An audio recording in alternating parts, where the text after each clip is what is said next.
today I posted a newsletter on 27 Facebook pages, and only one group sent back to me. He said, "Can you cut it back a little bit and only put up a few pages at a time?" And I said, "If it make you happy, I'll do a cover page and a second page, and I'll do it every couple of days. I'll post it up." And the mail I got back from, "That'd be great, because they have a limit, and he doesn't want me to exceed the limit, get bumped out." But we produce JJ, not we. JJ produces 8 pages every other week. Now, that's quite a task, and he stays fresh. But, he's getting those articles from you. So when you sit down to do something, think it through. Get out that Instamatic camera and pop a few pictures and think about Instamatic camera. I tell you to myself, huh? Right, that iPad or iPhone, and pop a few pictures and do an article for JJ and show him how you did that. Because what you may think is bow, bow, bow, bow, bow, jump right through it. There's a turner out there amongst us that is still wondering, how did I? I get that close, but it doesn't work. And I saw an example of a guy turning a pen the other day, and he turned it with a 4-inch grinder and a sanding wheel. And you're going to love this. Stand by. He had the square, had his everything on the opera, everything made up. He turned his lathe on. It's got running around 5,000 RPMs, full speed, stepped up, turned on a sander, and attacked the wood with that 80 grit blade wheel. I mean, it went right through it. He shaped it up, got it round, and then he picked up his gouge and started finishing it off. If it works for you and you didn't harm the material too bad going in, not a bad way to go. But then as I backed up on it, there was no goggles, no glasses, no face protection, no mask, nothing. What came off that wood went right in. Went in one of the holes, it went right in. And I'm thinking, he's a good pen turner today. Tomorrow he may be a good patient, and then we can all send him flowers next week. But he didn't know what to do to shape up a pen, and didn't know how to attack a blank. Turn the speed down a little bit. It doesn't be variable. Just I used to just walk my belts down. I didn't go through all that adjusting belts and all that. I just walk them over, walk them back, and it worked for me. I could start with a roughing gouge and knock it down to a skew in about 1 minute and get to it. And I was happy because the skew didn't do a lot of damage. But what I saw this guy do was a real shame. It wasn't wood turning, it was wood sanding, and it was abusive to the materials. And if there was any real quality of the material, he probably tore that out of there with the sanding pads. But when I see people do that, I'm thinking, why doesn't somebody like you do a little how-to on a simple turning like a pull stop, a pull chain for a lamp, or a whistle, or a call, or a pen blank, or a boot job, or figure the jig, or whatever. And just how do you get it started, and how do you turn it easy? And the basics. We have room for that. We need that because we have new turners joining us all the time. And I don't want to come in thinking, well, I can't catch up with that. Walk in the door, we'll get you started. We'll show you what to do with the shavings when you get in your socks. Don't wear socks. But yeah. But we'll try to help you out. So if you can do a basic or a primer, let's do it. Let's get together and get those things all worked out. And then you feel good. Number one, you're going to be able to stand proud and say, I have an article that JJ just put in the newsletter for the world's largest wood turning organization with the world's greatest wood turning website, and just so happens to have the world's greatest newsletter. So you can be part of the show, and that's important. That's real important. Got to tell you, we got some other notes to cover today. You see, I'm trying to get this onto the blackboard. I'm going to go to shop notes. Yeah, like this, huh? Got notes. Now, the trick today was getting that to talk to this, because I don't know how to do all that yet. So we've been playing here, and erase has been my key button all day. But we have shop notes. Now, shop notes, I'm supposed to be able to push the F1 key, and it will change to show you the first note. That shows up somewhere down a hall on a TV set in a dining room. If you know, I don't know, did you lose me? Am I there? I'm still there. No, you're there. All right. Spotlighted you. Okay. All right. But these are the shop notes I got today. The newsletter's fresh today. When I sent it out this morning to my daughter to get it converted, I send a newsletter to my oldest daughter, my geek, and she converts it to PDFs. Yeah. And then I can put it on different websites and different servers. Now, feel free that you can go into Facebook and grab any page off that newsletter and distribute it on your own. You can show this is wide open public information. We want it distributed.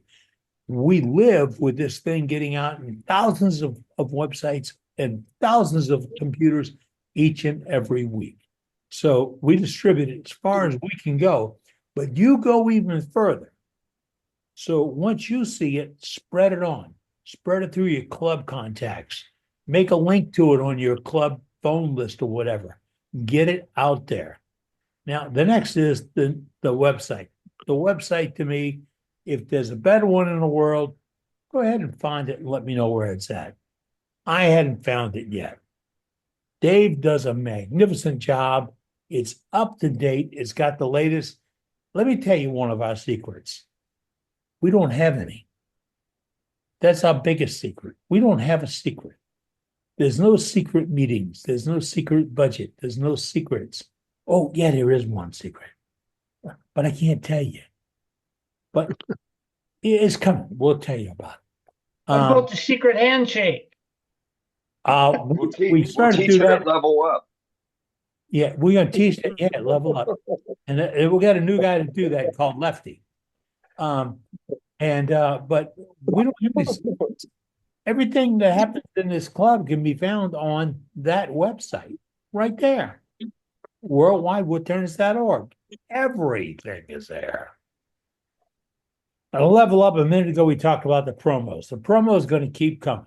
I'm having fun with them, and I want to get more information from more of our coaches and our demonstrators and our aides and the other people that are going to be there, because we want folks to know what's going to happen at a once-in-a-lifetime event, once in this lifetime until that date, because we're going to repeat it after that.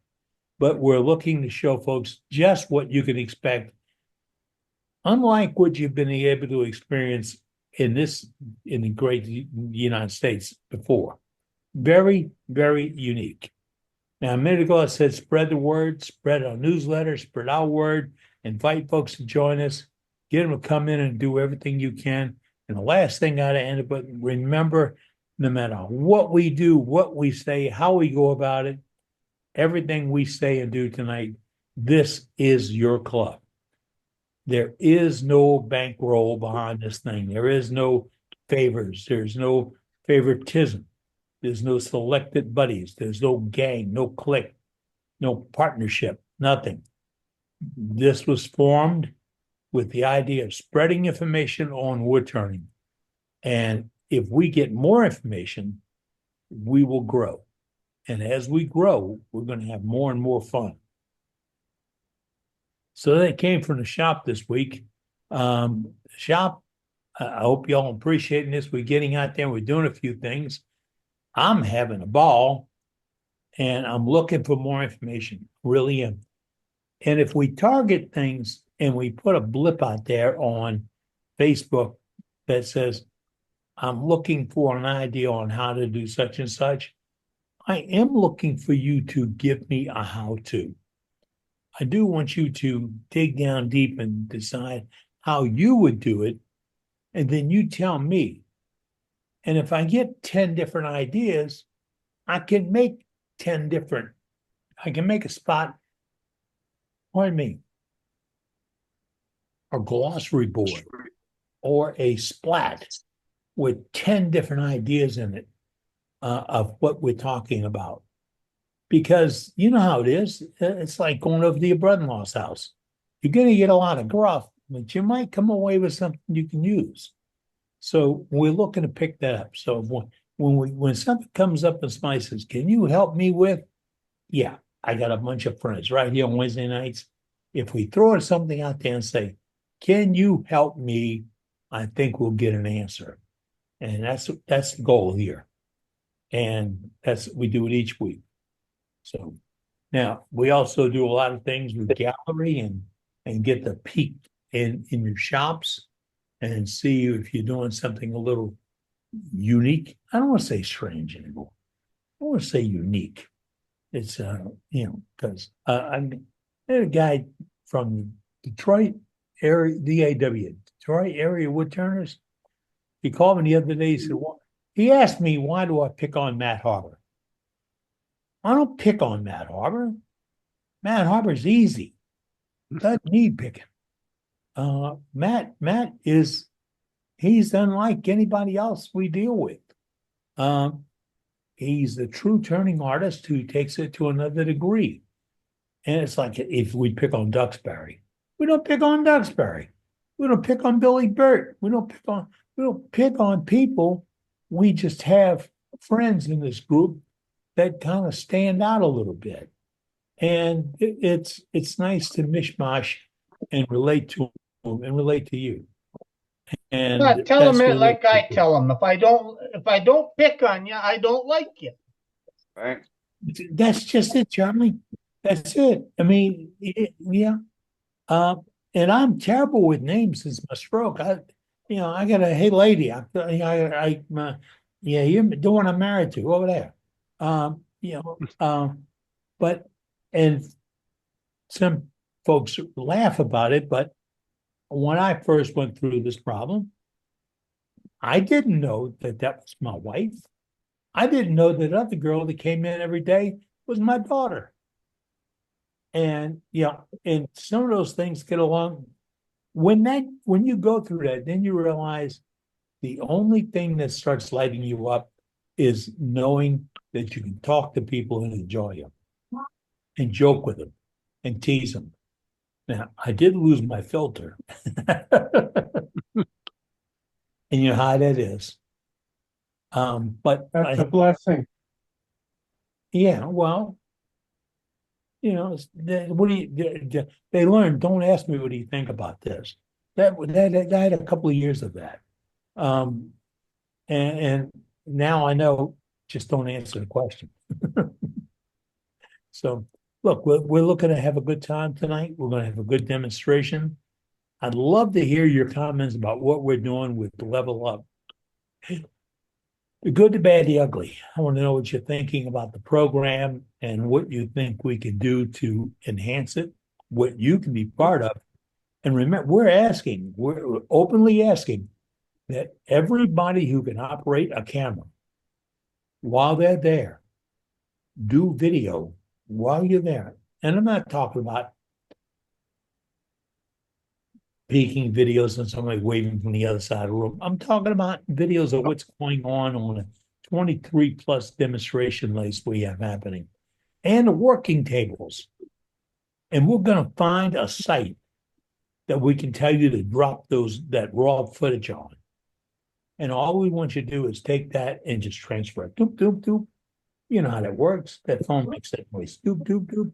And drop it right on in. And then we have all that. And then we'll sit down with it and see if we can put it into some kind of package for those folks that didn't make it or just want to relive it again. Because you're never going to see the whole program at one time. You're never going to do it. But with your help, we can make that happen. And you won't have to pay $49.99 for the CD and get a free magazine or maybe a t-shirt or you know the rules. That won't be happening there. So, but we do need your help. We're going to recruit it. We're going to look for you. So it's about 10 minutes at the top of the hour. That's a little early for us to normally get cranking up for gallery and all, but you know, it's a busy evening. And if you want to jump on board, I'm waiting to hear from you. What's up? And we got a few folks already in for gallery. We can go ahead and start getting some of the folks through the system here now. Pop me on in. Starting early, break up the monotony of starting at the top of the hour. Start 10 minutes till the hour. So let's see. Hey, we started an hour earlier than we normally start. Right. Right. All right, Dave, we got you. Well, I thought you were gonna break up the monotony.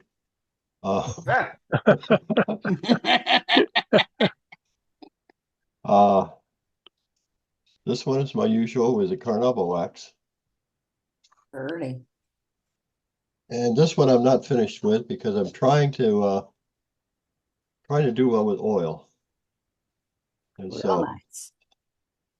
this right now it has about 4 coats of the can says teak oil. I don't know what's really in it, but seems to be working okay.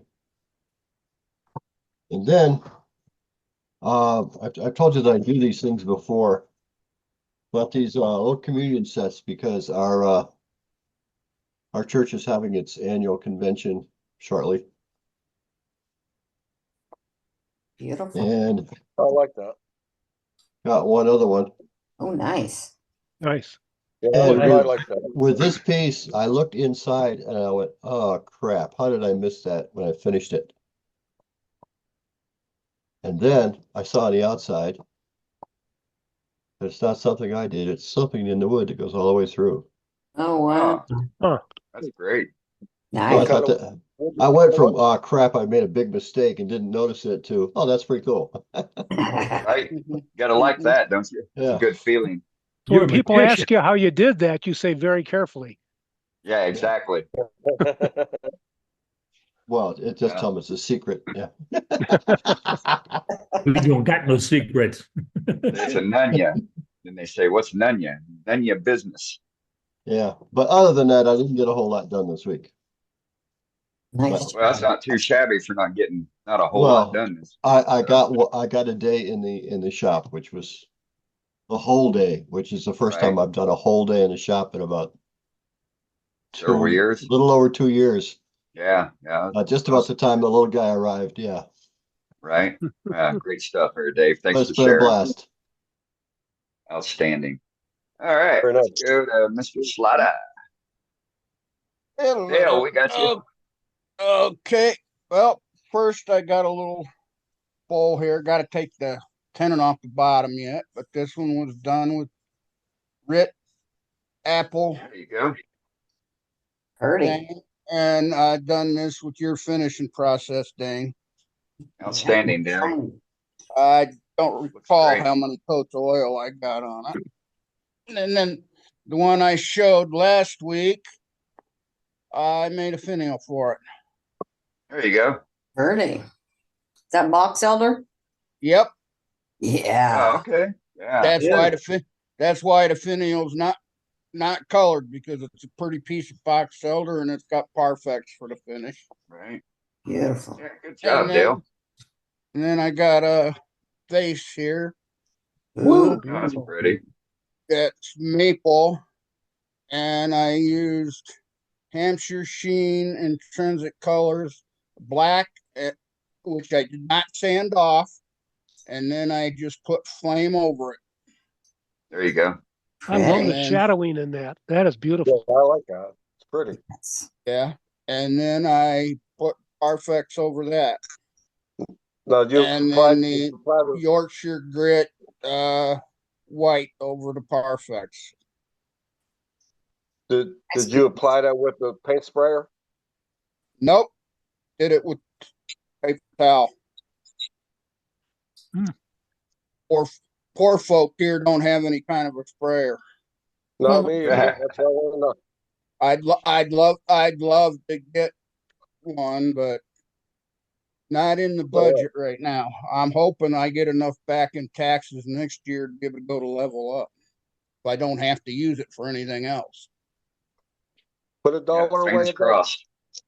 Yeah, and that's all I got to show this week. All I right, got some right more. on. I got some more things on the lathe that I'll be able to show next week. Sweet. All right, thanks for sharing there, Dale. You're All right, welcome. let's go to Mr. Waters. Hi, Here we everybody. are, Jeff. Well, last week it was There a you go. cold. This week is allergies. So, pardon the nasally voice. I've been in the shop a couple days this week. Finish off some pen projects. This is I got 2 roller balls that I just finished. This is Curly Cadillacs. I've never worked with this before. It's a wonderful wood. It's very hard, but it sands very easily, and it's just gorgeous. It's actually a little dark for my camera, but you can kind of see the ridges and stuff in there. And then my cousin out in the big island of Hawaii sent me Curly Koa, which I've never heard of. Wow. Yeah, isn't that cool? Oh, that's pretty. Yeah. It's really white. Yeah. Yeah, it's a very light with dark bands that are curly as opposed to that chatoyance type of curl that like Curly Maple gets. So What kind of pen kit is that? this is the Classic Elite from Penn State. So how does the point come out? Oh, Well, you're on your right this is hand. a roller ball. You unroll it, Okay, and there it is. There you go. Right. It's got a okay. spring behind it, so it kind of is like riding on a cushion when you're writing. So if you're a real heavy-handed writer, it comforts it. So roller balls are really nice pens. That's So- pretty. I sell a lot of these. This is my favorite kit for roller ball and fountain. So, and then Love that finally, well, I beg your pardon? wood. I love that wood. Oh, it's gorgeous. He sent me some more. I'm going to be playing around with it a bit. Then a few weeks back, I showed a big vase that I made for a exhibit that my club is doing at a local gallery. This is the final item that I'm putting into it. This is a elm bowl. It's about 11 inches wide, about 3 inches deep. And this came out very nice. Yeah, it's got some And great grain. Yeah, and all this stuff showed up after I did it on the inside, which elm will do. I've got elm bowls from a couple years ago that are just loaded with this kind of weird pigmentine or whatever it is. It's really cool stuff. So Nice. What causes that? I don't know. I've asked a couple people. I've not found anything online about it, and it could be I just missed it. But yeah, I'm doing some research because actually cherry will do that too, just not to the extent that elm will. Yeah. So I'm thinking it has something to do with sap coming through or coming out and What darkening. kind of elm? Just elm. That's all I knew it as. Okay. We have a lot of American elm through the area, so that's probably what it is. That's what it looks like. Right. Oh, And that vase I showed a few weeks ago was Chinese elm, which is a much different grain from this. So yeah, Very it's cool. cool. Cool would work What do with. you I use? like working with elm. What are you using for a finish on it? Axwood paste. I just didn't go as Okay. glossy as I normally do. Yeah. Okay. If it doesn't sell at the gallery and it goes into one of my shows, I'll buff it up real glossy because then Yeah. it'll sell. Right. Right. Yeah. Yeah. For sure. All right. Thanks, That's Jeff. it. Thank you. All right. Let's go to Mr. Dawson. Whoa. Al, we got you. How's everybody? Hope everybody's doing Good, buddy. Is Terry on? Terry's Yes, down Terry's in, on. Texas. Terry Reynolds. you here? Yes. How you doing, Terry? Hey, Neat. It's not like what Terry's look like. There are so many mistakes here. This, I was afraid of going through here and it stayed too thick over here. If I figured I went any more, I would have lost that and lost that little, I call it the little nose. So they didn't turn out the same. One's bigger than the other. But I'll tell you what, it's a heck of a job. I still have How to take that off. how scary was it? It's, It's like whoa. they come out better than my first one. You Or know, my you third know, one. I am gonna make another one. I hope, you know, I hope you show something because I'd like to look at some of your stuff and see where I went wrong. You know, I think I was too greedy with one, and I didn't realize I went too far over. That was the biggest part of it. But Yeah, the layout has got to be perfect. If Yes, you're it off does. just a little bit, it makes a big difference. I Yeah, tried that's to do right. one for a sample this week and I messed it all up. You know, I mean, it had me thinking about you starting off with a woodworm screw. Now screwing that on, I mean, a lot of people here know. I mean, that can't be straight sometimes. You know, I went with on centers, and I did it that way, and that wasn't real straight either because like it would be like this, and I would put my tailstock and all of a sudden would kick off, you know. So I don't know how to have done it better, but it was a fun one. I did It a was little challenge. more. When I did a when little I more saw what you advancement. I did a little more advancement on it this week. I'll show it in a little bit where I went to some different Yeah. steps on it. Yeah, I'll get going here. Let someone else in, but yeah, I have some questions for you. But anyway, everybody be good. Everybody have a good night. So everybody have fun. Terry, Yeah, Terry, but- can we- And it was finished with the tongue oil. I I have forgot to to tell say you, that. instead of using a woodworm, I use a disc now, the size that would fit in my chuck with about a inch and a quarter number 12 screw in the middle of it. And I screw it on as a male tenon. And that works so nice. It's square, straight, right where you want it. And you don't have to swing on it to screw it on that thing. Like And to you- see it. Like, well, it is a disc of half-inch thick, whatever. I think mine's inch and 5/8 to fit in my chuck. Right in the center, I've got a number 12 screw with a 5/16 head, and I just screw that on like that. You could unscrew it, screw it on the other side, and if you ever wanted to go back, you could unscrew it and put it back on there again.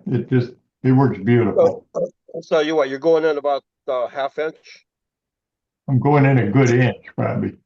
good inch. Yeah. Okay. But I You'll never have to take show them us. out. Hmm? You'll have to show us. Yeah. Yeah, if you could show it to us later on, that'd be great, Jim. You got it. Okay. Sweet. Uh, Terry, you wanna share your progress? Yeah, I can do it. I think I'm all on there if you bring me up. I was gonna do a little later, but this is the piece that I showed last week.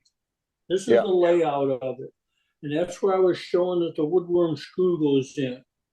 And by putting that in there, you're running this up against the chuck face, and that flattens it out pretty square. But you do that later. First, you turn it round on centers, and then you got to pay attention to the safety rules that we always tell everybody. And when you're doing this, make sure you spin it by hand before you turn the lathe on, because that's what will happen.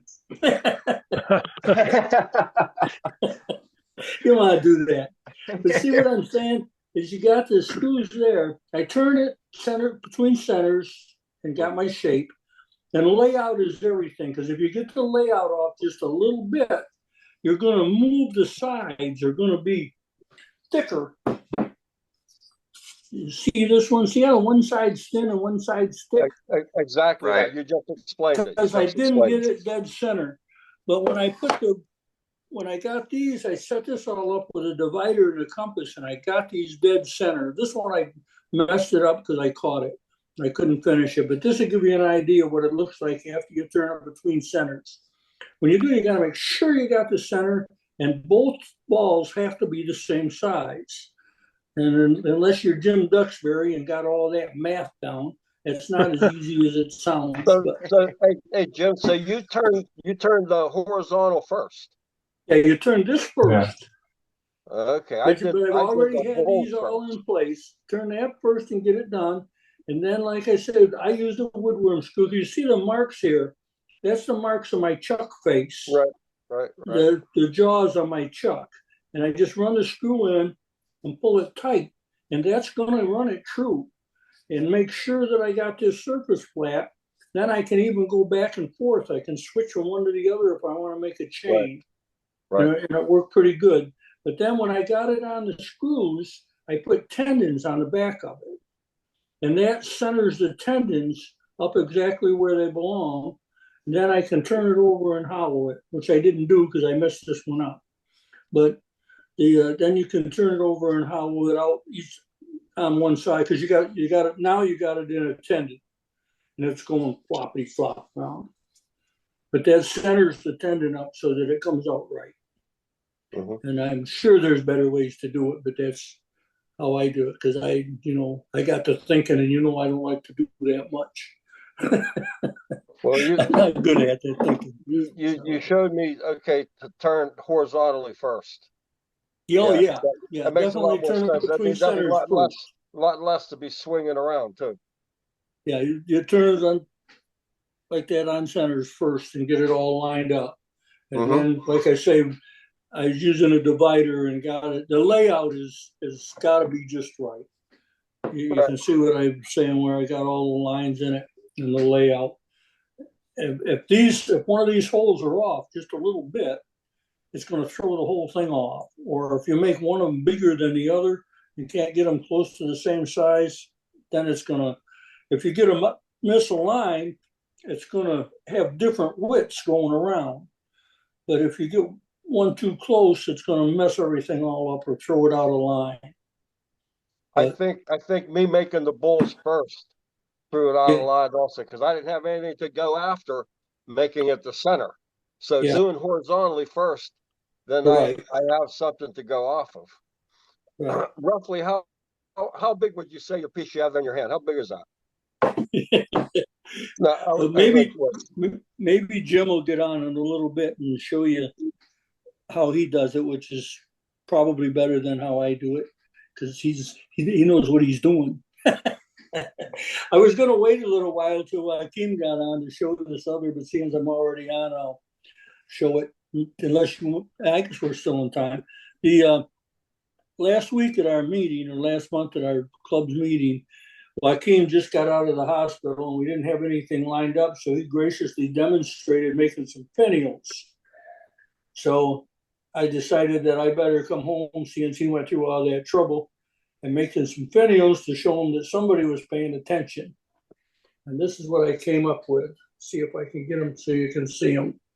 I'll kind of move them around. That one's attributed to Matt Harbor, of course. I didn't want to leave him out because he went through the trouble of showing how to do that.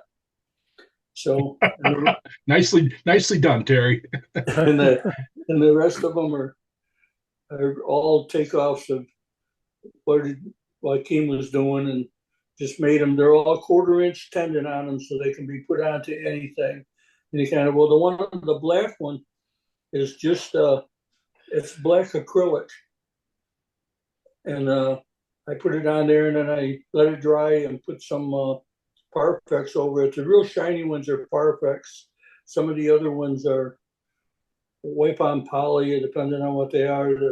The Matt Harbor one is just a rattle can one coat. I did that today. It still needs a little work, but I wanted to show that. That's in tribute to Joaquin, so he knows I was paying attention. Probably not very good attention, but Did you use those are great, Terry. But then I got one more thing I'll go over with you. I went out stump hunting over my favorite stomping grounds looking for some wood.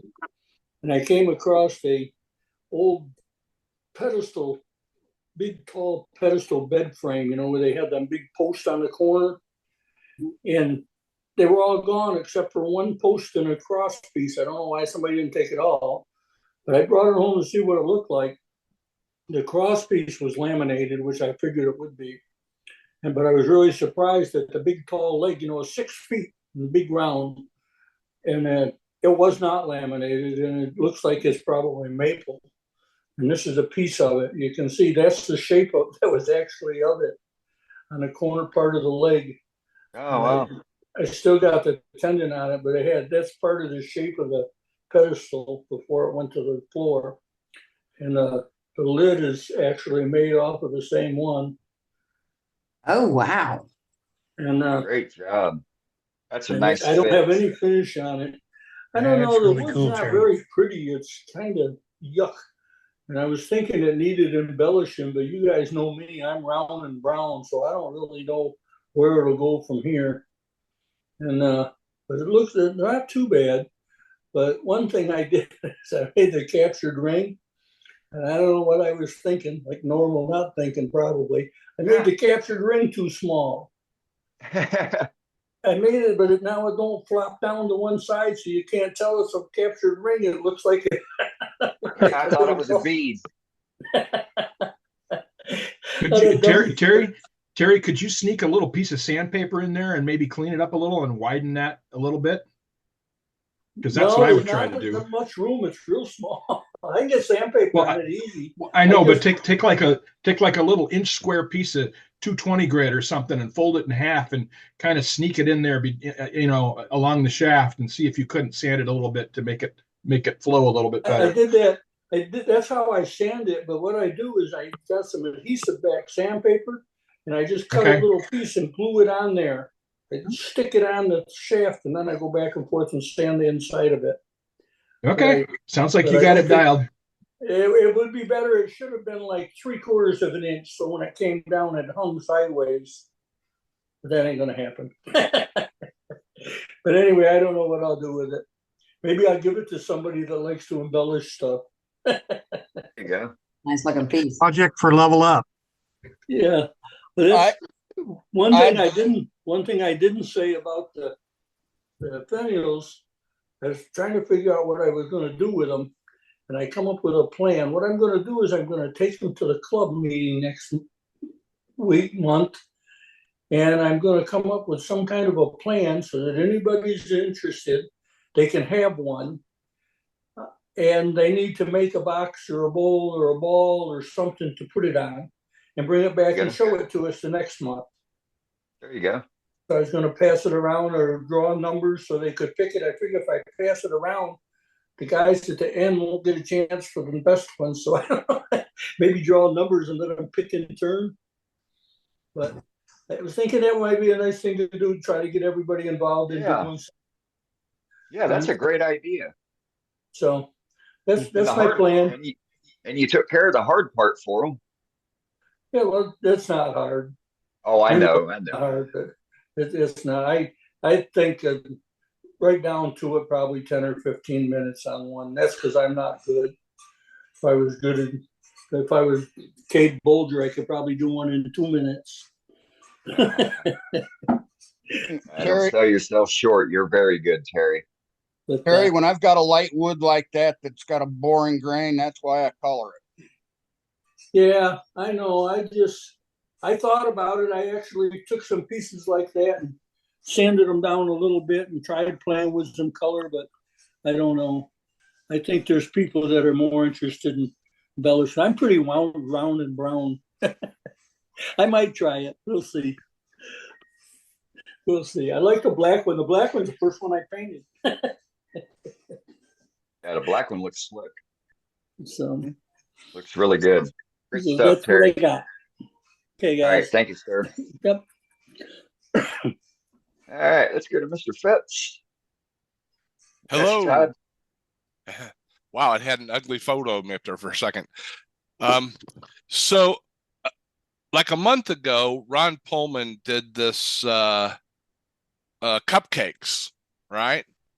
And while I was looking at it, I thought, man, there's an opportunity for me to take advantage of my laser engraver because I love doing the laser engraver stuff as well. And so I didn't worry about trying to make his cupcake. What I did was designed a storyboard template to use for all the different cuts that would be required on there and all the measurements. And so off of his instruction sheet that he had loaded onto World Wide Web website and off of the demo that he did, this would be the like the base of the top of a cupcake, and this could be the bottom of the cupcake, and down here the 72 millimeters would be the actual what he made as a lid, and then all of the indents here would be for whether or not you wanted to make a short cupcake that barely fit in the tin, or make a longer one like he did for having a box in it, and how high his lid was is over here in that one, and the total length of a blank and everything down there. So just made a storyboard, designed it in Lightburn, cut it out, and then it's ready to go out there and utilize for making a cupcake or many cupcakes. So overachiever. I try sometimes. So it's good job, Todd. I love doing things like this. I've got some more of these that I do as well for stuff, and if there's interest, I'll show them. And I plan on taking this file and I'll get this file to where it can be loaded on the website, and we'll there it is. But that's Great. That's what I had to show. And ask you to do that. Didn't turn it yet, but that's the the jig, the helper. So What'd you make the jig out of? this is just 1/8 inch plywood, so it's really thin. And maybe I should have used 1/4 inch, but I think this is fine. And so in the video, Ron had a bunch of little things that he had cut out with Forstner bits that were sort of the equivalent of this. But I figured having them all in one place and having the measurements listed and an idea of how they'd be used, now it's a no-brainer to go out and make a cupcake. And you put a hole up there in the corner to hang it, right?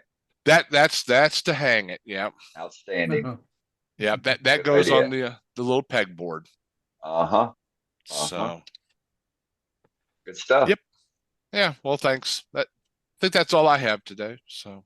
All right. Thanks, Todd. Oh yeah. Thank you. All right. Let's go to Mr. Duxbury for his gee whiz moment. You're muted, Jim. Not me. Here's There we that go. pen. It's just a block of wood with a screw in it. And I screw that onto anything, put my check on there, and I can turn whatever I want on the back of it.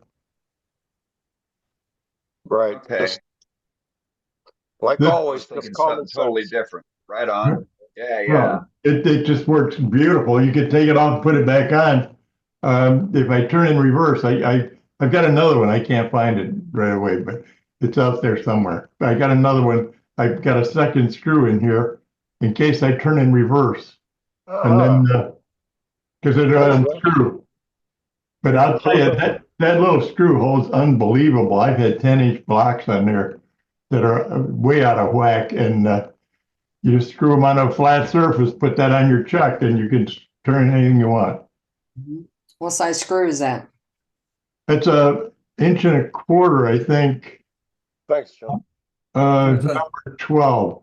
Number 12. I was, it looks like a number 12. Yeah. Anyway, they really work. And I got one more thing. I finished this from last week. This is a 2-center box.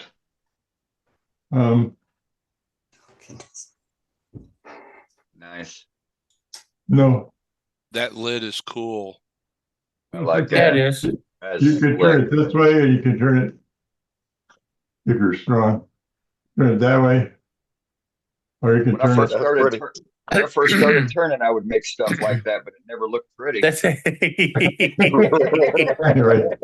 He That's did got this all on kinds of- purpose. yeah, that's got all kinds of fun going on, Jim. That's nice. thank Yeah, you. It's crazy. Now, how'd you do it? It's on 2 centers. let me see. This is, um, this part's on one center. Turned, the center to be up here and down here. Okay. And then once you got that turned and this hollowed and your lid made, the lid has to fit real tight. You put it back together. I forget how I put it back together. Doesn't matter. You put it back together and you jam it. You don't want this to turn when you're halfway through it, because then you get something, I can't imagine what you, anyway, then you turn it this way to this, this way to this way, and you would get, you would have turn this surface and this surface. That's pretty. That's Anyway. pretty. It's a great idea too. Again, just great common sense. I have to tell Terry, I got my 2 center box, their bowl laid out, but I spent all day almost working on the damn lawnmower. I get it all cleaned up, fixed up, sharpened, oil changed. Today Rita ran it for about 15 minutes. It froze up. And I have no idea what. Anyway, we got a new lawnmower coming Friday. So. Oh, there you go. But ended my wood turning for the week. Well, that's not good. Jim, I got a question. Yeah. Are you donating your brain to science? No, I'm sitting on it. Some of us would like to know what all is going on up there.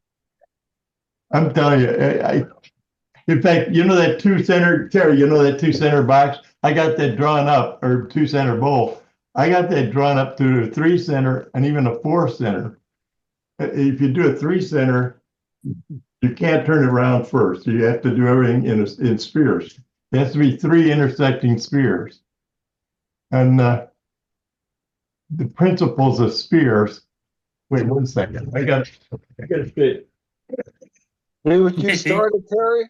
See what you started? Oh my God. Yeah. Three centers. I gotta see this. Well, I haven't done it yet. Wait a minute. I'm talking. It's easy to draw things. This is a 3. Anytime a sphere intersects another sphere, you get a perfect circle. So if those bowls, Terry, when you did yours, the intersection went far enough that it went through the side. If you'd have just turned the bowls inside, so they just touch each other, just go just beyond touching, you'd end up with a hole like that. Oh, okay. Got it. That'd be neat, yeah. Yeah. I got it. Also, it's got to be dead center and perfect, because if that's off center, or if one of these is bigger than the other one, this hole will be off center or higher or lower. So these have all got to be turned center, but those are intersecting spheres. Jim, on that piece, do you use a sphere jig, or you use a template, or how do you get the spheres the same? It's done by eye. I use a template. Yeah, I draw this block. In fact, I make a block. The hardest damn part of it is making a square block, a cube. Yeah, it's hard. I've done that. Yeah, God, that's hard. In fact, I made a jig for my table saw. I won't show that because you could get killed using that thing. But anyway, I can cut a cube now. Once you get that done, you just set this on a piece of paper and draw the square of the bottom, and then draw what size hole you would need to intersect this side. But it's not really that hard. And I cut that out of cardboard. I got these for all kinds of things. In fact, I got a square one. You can do a square too. Wait a minute.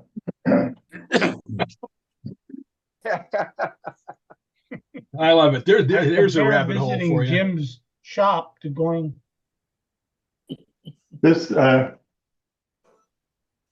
once you get one of these figured out, then you can do all kind of things. This is done in square. Oh my God. Let's see. No, wait, slow down. In square. Oh, wait.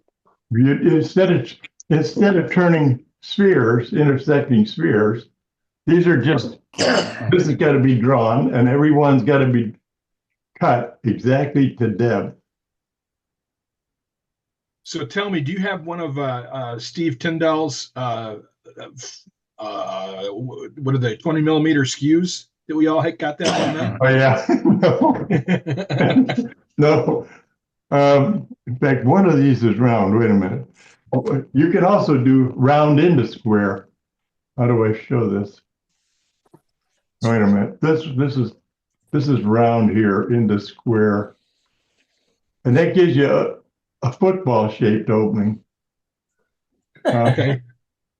I can't show that somehow. We can see it. This is a sphere.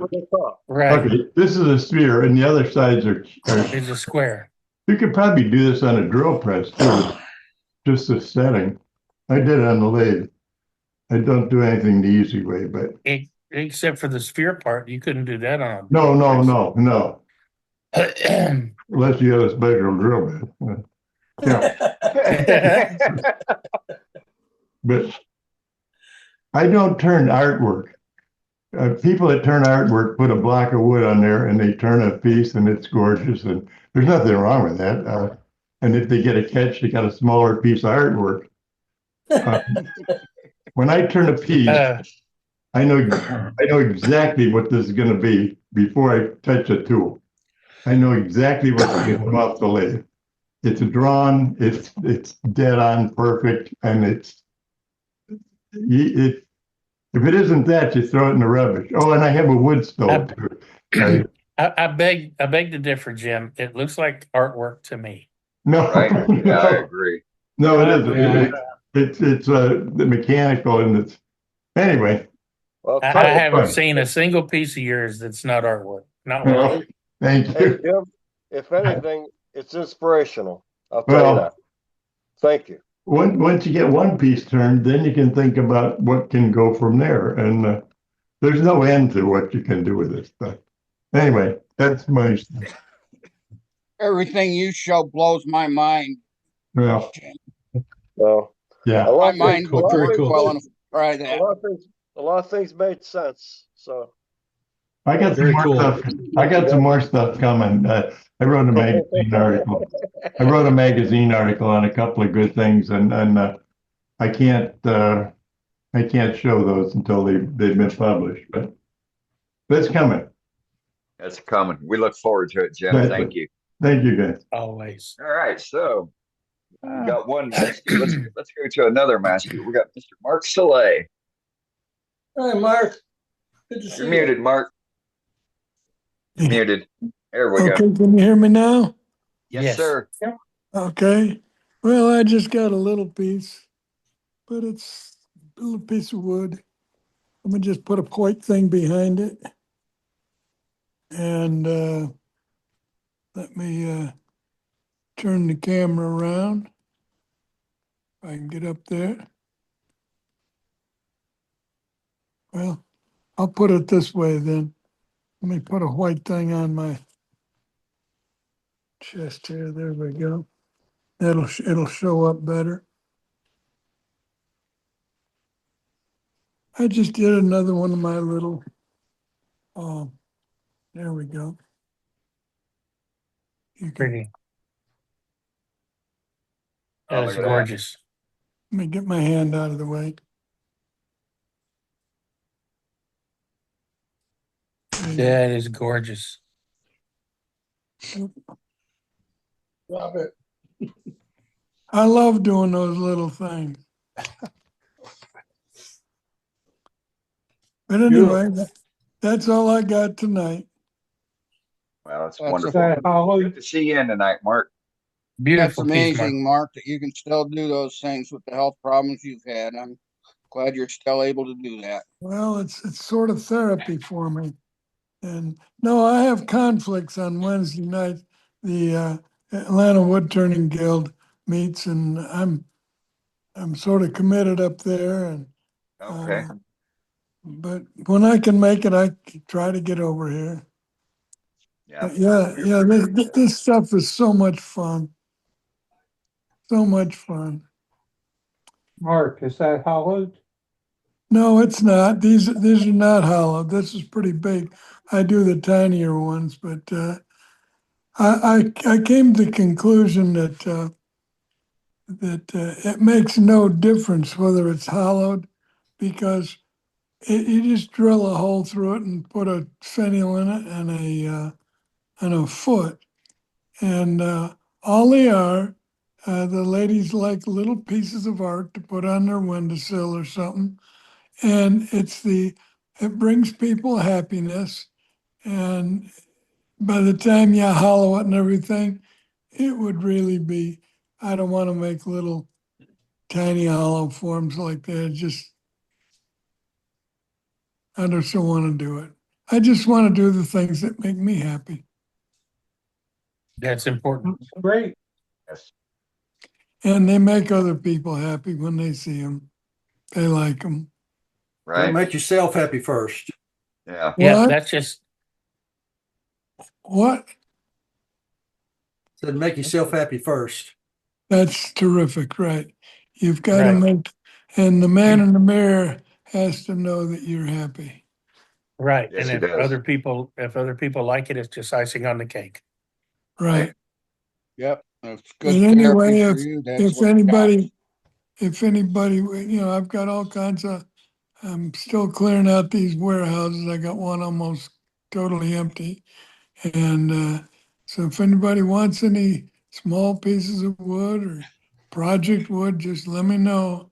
It's cheap. I'll put them in a box, pennies on the dollar. Very good.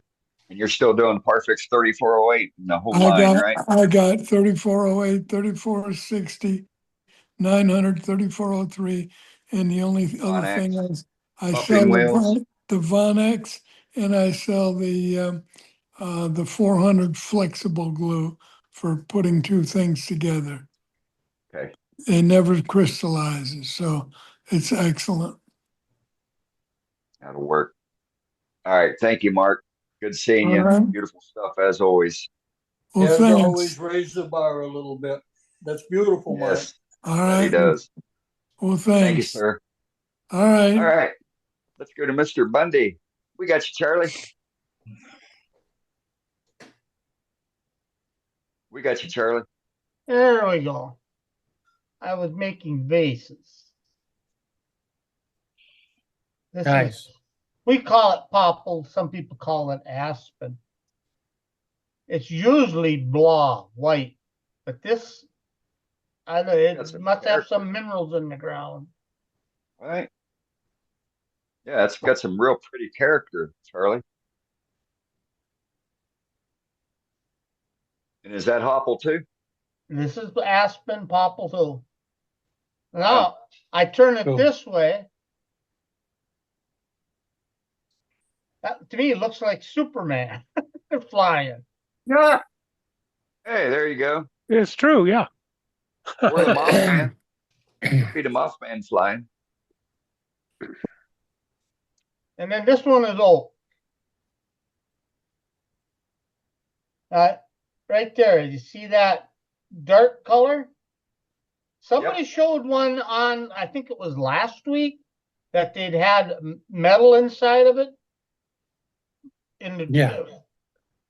Right. This, it looked perfect. This is out of about a 20-inch across piece of oak. And this is out of the middle. All of a sudden, a piece of wood flies off while I'm turning it. And it's got bark inside of it down here. Somebody had shot it down here, and it came out up here years ago. And it healed over the lead, formed bark over it. Ah, okay. Made a little scab. Yeah. Yeah. Scared me when it come up. I bet it did. Bet it did. Now, Good thing it I was have lead. a question. What's the best way to waterproof a vase? Epoxy. Yep. Thin set epoxy. Keep it you got to put it horizontal and turn it, keep it turning to make sure it doesn't sag to the lower Like part. this. Yeah, Yeah. And it's got to turn real slow. yeah. Put a Okay. glass vial in it. I can do that now. Yeah, you sure can. My old one wouldn't. Alumilite makes an epoxy just for that. I'll have to look into that. It's slowing something, but it's made by Aluminite. It works really well. Who's it made by? Aluminite. Illuminate. Yeah, Luminite, All right. yeah. Yeah, they're here in Michigan.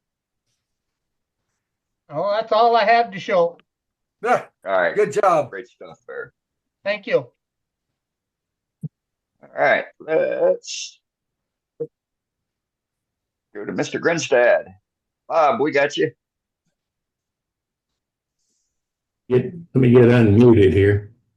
We got All you. right. You're unmuted. And I've got a couple of bowls I wanted to show you tonight. This one is walnut. Oh, I'm not sure if I showed these the other night or not. I don't think I did. Let me see if I can get a light on here. Wow. Better?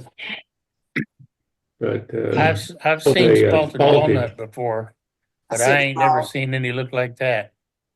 What Yeah, is it? Wow. What is it? walnut. What- And it's got Parfex on it, 3408, but it turned out really, really pretty. I've got Boy, two it did. pieces like this. All of it came out of the same tree. But, Nice. anyway, this one here is about 10.5 inches, and maybe 3 inches thick or 2.5 inches thick. This one here is another piece of walnut. It was all out that same tree, but it's not near as pretty. I mean, it's pretty, but it doesn't have the grain that the other one's got, you know. Nice. Still. But yeah, Nice it texture. still turned out pretty. But then I have another one here. This one here is elm, and I really wanted to show this because to me this is too big. This is a 14-inch diameter and 4 inches thick. And to me, that is, it's a huge bowl. You know, Perfect size women- for a salad bowl. Oh, yeah, but you know, it's, you'd have to be a hungry crowd, you know, to fill it to eat all the salad that could go in there. We've Well, never been depends on around how our big your family. family is. Yeah, I guess so. Like a But, good M&M to me, I'd rather have, instead of this, I don't mind it this big's okay. But I think instead of a 4-inch thick, I think it needs to be about a 3 or maybe a 3 1/4 thick. Then it's not quite so deep of a bowl. Anyway, it's just Oh. personal preference. That's But I like it the way it is. It's all right, beautiful. well, good deal. That would make a beautiful gift basket. Fill Yeah. that full of apples and nuts and oh yeah. And then Yeah. send it to me. It would. Then send it to me. Yeah, Beautiful. that's you. said. That's great. But yeah, elm to me always is a pretty wood. I mean, it has lots of grain in it. Usually has more than this. I wasn't real crazy about the white stuff out here, but that's okay. It's the way it came out. Yes. Hey, Bob. Yeah. Bob, you need to put some more shelves on that wall behind you. You're about running out of space. I am. I'm out of space. Everything I make now has got to be little, or I have to give it away. You know. No, you got more walls. Yeah, I got more walls. Got more rooms. I'll tell you, it's not only a big bowl for putting food or something in, salads and whatever, but I found when I make big bowls, they're really hard to sell. Nobody's got a house big enough to put those things in. That's exactly right. They don't. The women don't know what to do with them. You get over 12-inch and you gotta, they'll sit there. Every now and then somebody comes by wants I had a woman wanted a 2-foot fruit bowl. I said, you know, you better think twice about that. I can make it, but that's a half a bushel of fruit. That's right. And where are you going to put it? Yeah. that's Stand right. it back up. Stand it back up, Bob. Can it be possible wall art? Oh, I don't know. I mean, it's awful big and heavy. I don't think I would put it on a wall. You know, it could sit on the top of a cabinet somewhere, but you know, once they did that, they'd never get it down. I mean, It would just sit there. it could be something like that. You know, make a nice stand with it. Sure, sure. Yeah. Yeah. Anyway, thanks, guys. I just wanted to put my 2 cents worth out there. So. Good stuff. Thank you, sir. Mhm. All right. So I got a little cedar bowl. Oh, that's pretty. Oh, beautiful. Oh my goodness. That's It is a pretty. nice one. Boy, look at that shine. That's a beautiful shine. Wow. Oh, Need to work on that shine. What yeah, about, yeah. I need to try to get it better, don't I? Yeah. how'd you keep all the bark? I don't think so. How'd you keep all the bark on there? How did I what? How'd you keep all the bark on there? So I experimented because I was told that you can't keep the bark on a natural edge cedar plank before. And this is my first time ever turning a cedar bowl like this. All the cedar I've had in the past, I've just made boxes out of, small hollow forms and whatnot. So I accepted the challenge that I was going to keep the bark on it. And so what I did was I soaked the half log with water I just kept spraying it with water, for continually throughout the day. And this thing was just sopping wet. And then I took probably a 60-40 mix of quick and thick tight bond, 60% glue. And then I just soaked the outside edges where I knew the bowl rim would be at, and soaked that for a day.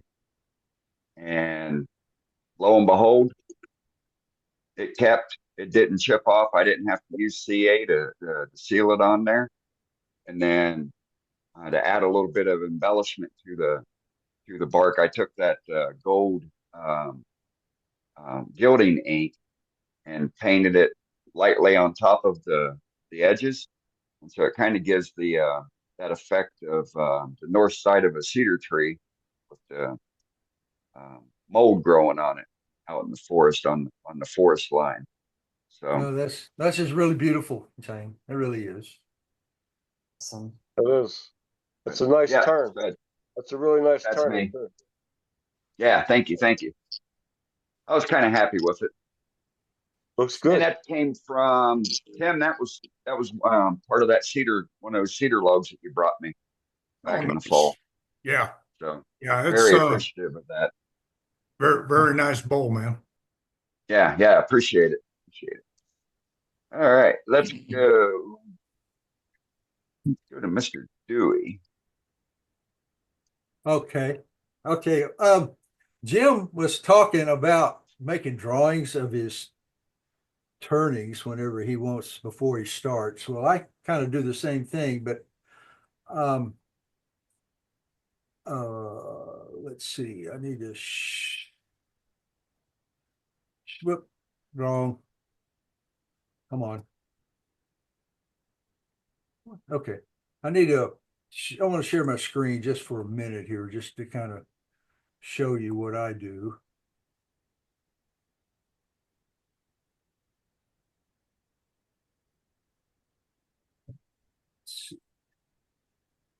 Everybody see that Yes. drawing there? Yep. What I use a CAD program to draw all mine out. And what I do is I sit down and I figure out how I want to do it, and I just draw it out on a CAD program. That way I can print it out and use it as a template, especially on these arms, or these arms here, and so I find that very useful. And I know not everybody has CAD programs, but to me that really helps me to design some of the stuff I do. So okay. No, Dewey, you have to tell the best part. You draw half of it and then you mirror it, right? Yeah. Well, actually, what I do is, let me share this again. You only have to draw half of the thing and then you mirror it so you get the same on the other side. You don't have to. Okay. What I do here is I actually Yeah, that's what I do. I draw half of it, then I draw a line straight down the middle and mirror it, the other half. And that makes it all very symmetrical and everything, see? So, and then once I use this template, you know, it might doesn't necessarily turn out this way, but you know, that's a start, you know. So also, program are you using? Dewey, what CAD program are you using? AutoCAD. AutoCAD. Okay. Yeah, I found a deal on that one, and I won't use anything else except AutoCAD. Yeah, AutoCAD's really good. Yeah. Now, one other thing I've done before is this. Take a sphere, turn a sphere, haul it out real thin, and then pierce it. So we can see it. Wow. That one. So that's a challenge there to get it thin enough to pierce well and get it all nice and hollowed out. But wow. Anyway, that's something I did a larger one. Wait, Dewey. How did you hollow it out? I'm not seeing. How did you hold it? How'd you get it? How did I do it? Well, what I did, you can't see it, but I turned two halves and hollowed out the halves and then glued them together. Cool. Using I think I used a glue chuck, or I remember I used a chuck. I chucked one side and chucked the other side, and cut them in half, and then I hollowed out one side, and then I took the chuck off the tailstock that this half was on and put it on the headstock and turned it. That way I'll be sure they both matched up just fine. See? I wish you hadn't told them that, Dewey. Really? Why is that? We could have taken him down. We could have taken him down a road you wouldn't believe. But wow. Anyway, that's something that you might, if you guys just gotta doing any carving, that's a challenge for you.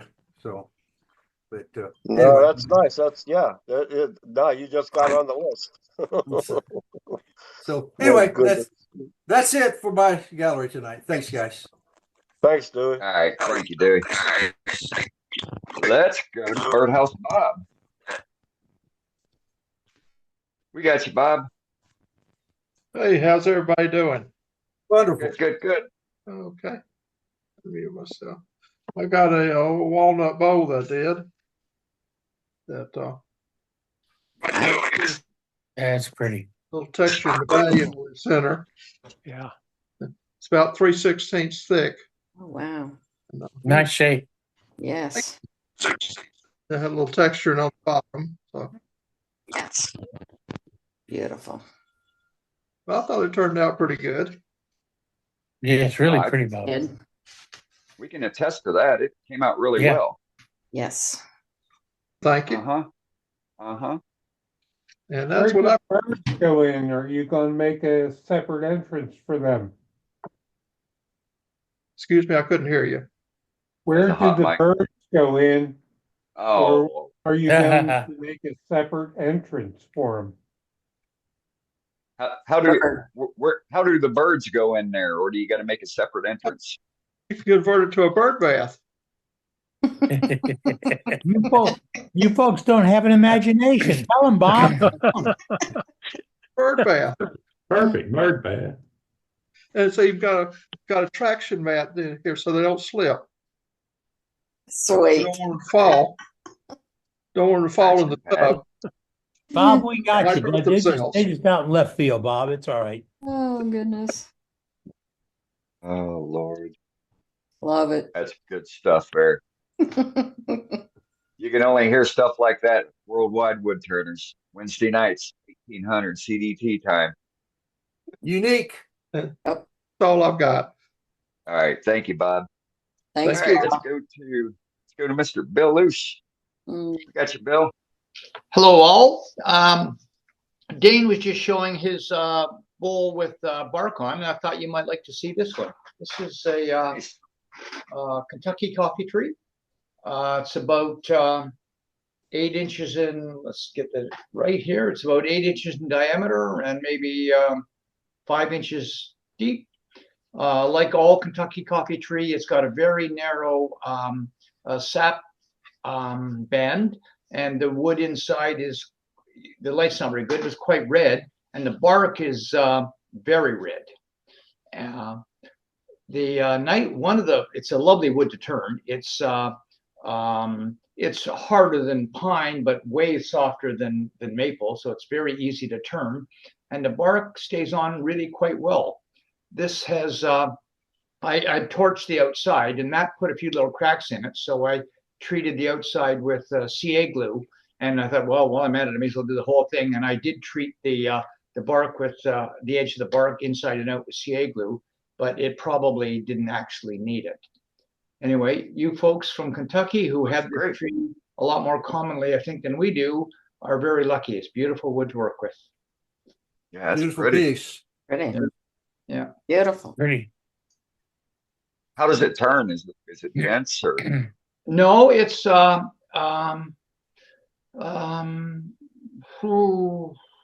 maybe like ash, about the density of ash. Okay.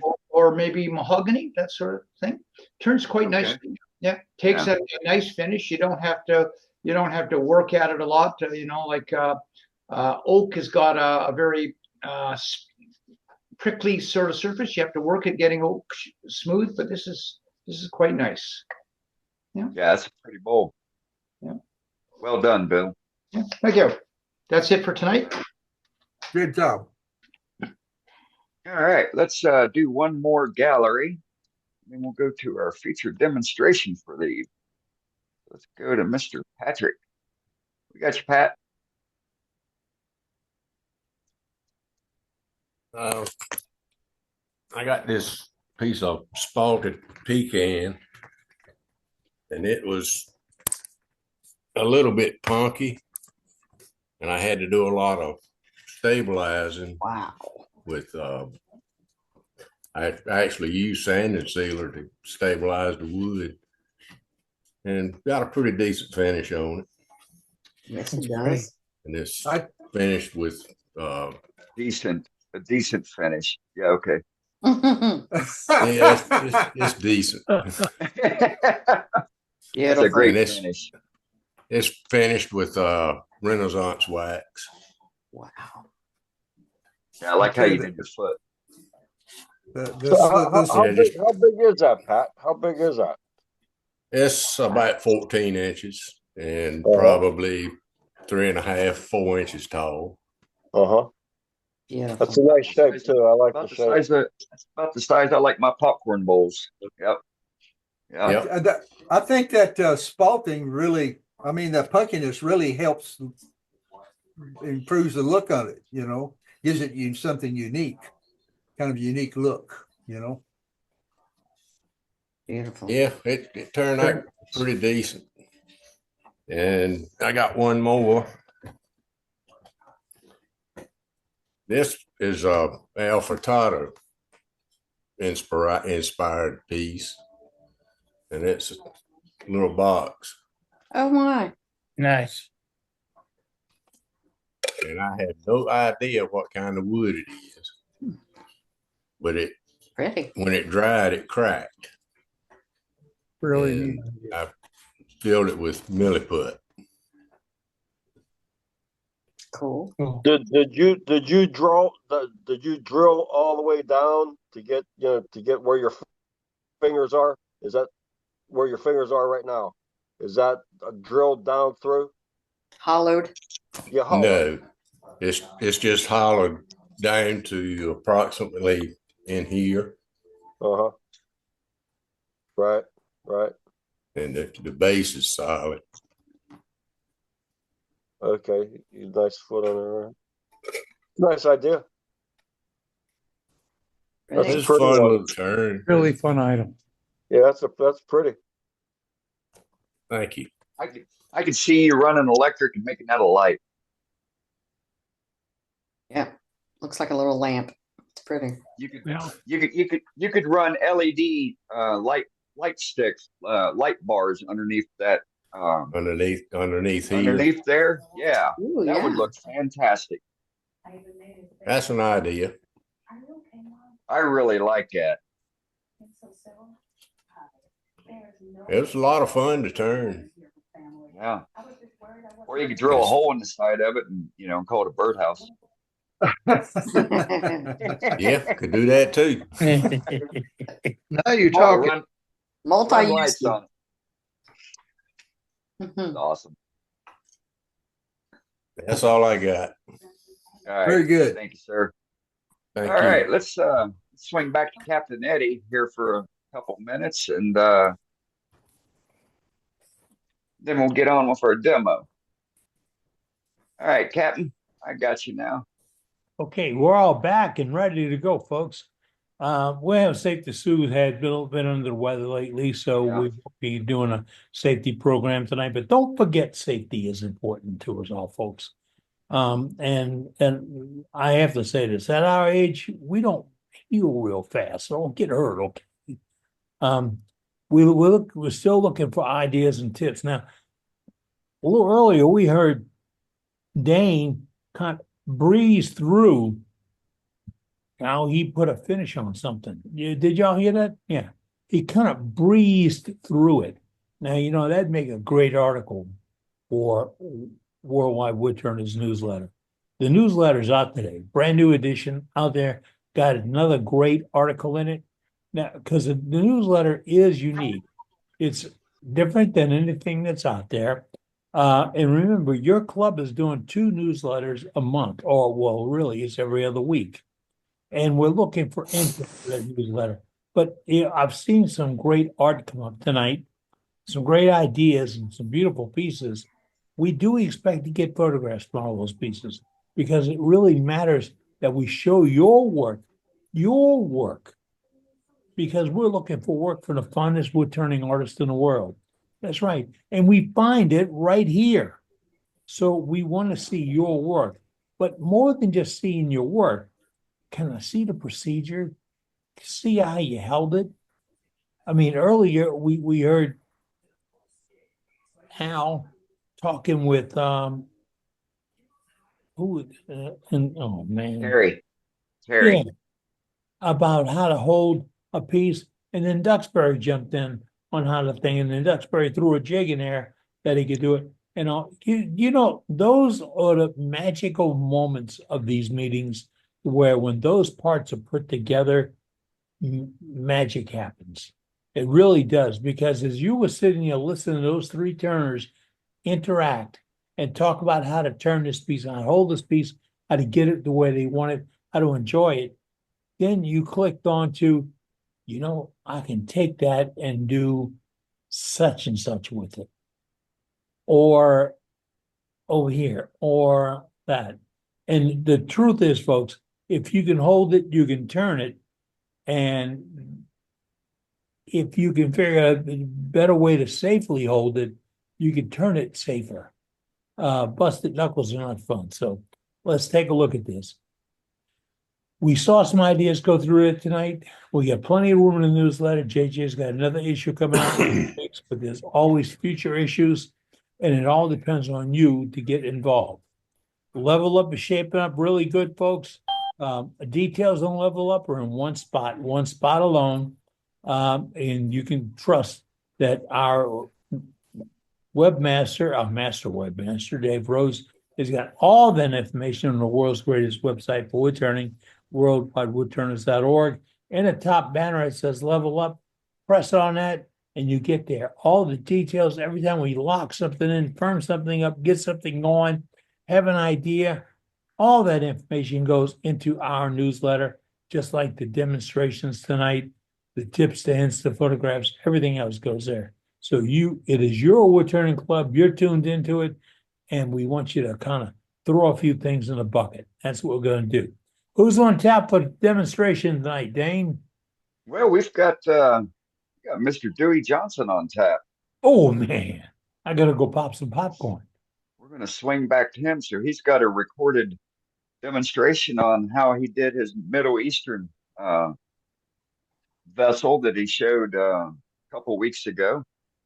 So we'll keep all questions and comments till the end of the demonstration, and then Dewey will be able to answer questions as you guys want to parlay them to him.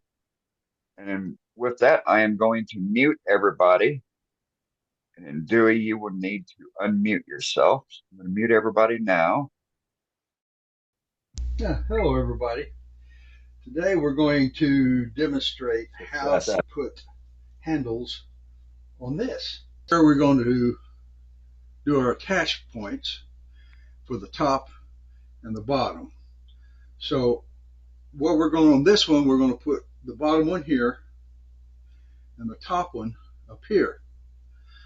So we've got to, after we've determined that, then we've got to determine the shape that we want to have, whether it's wanting to come out more as a kind of a D shape or a circle shape or this type of shape.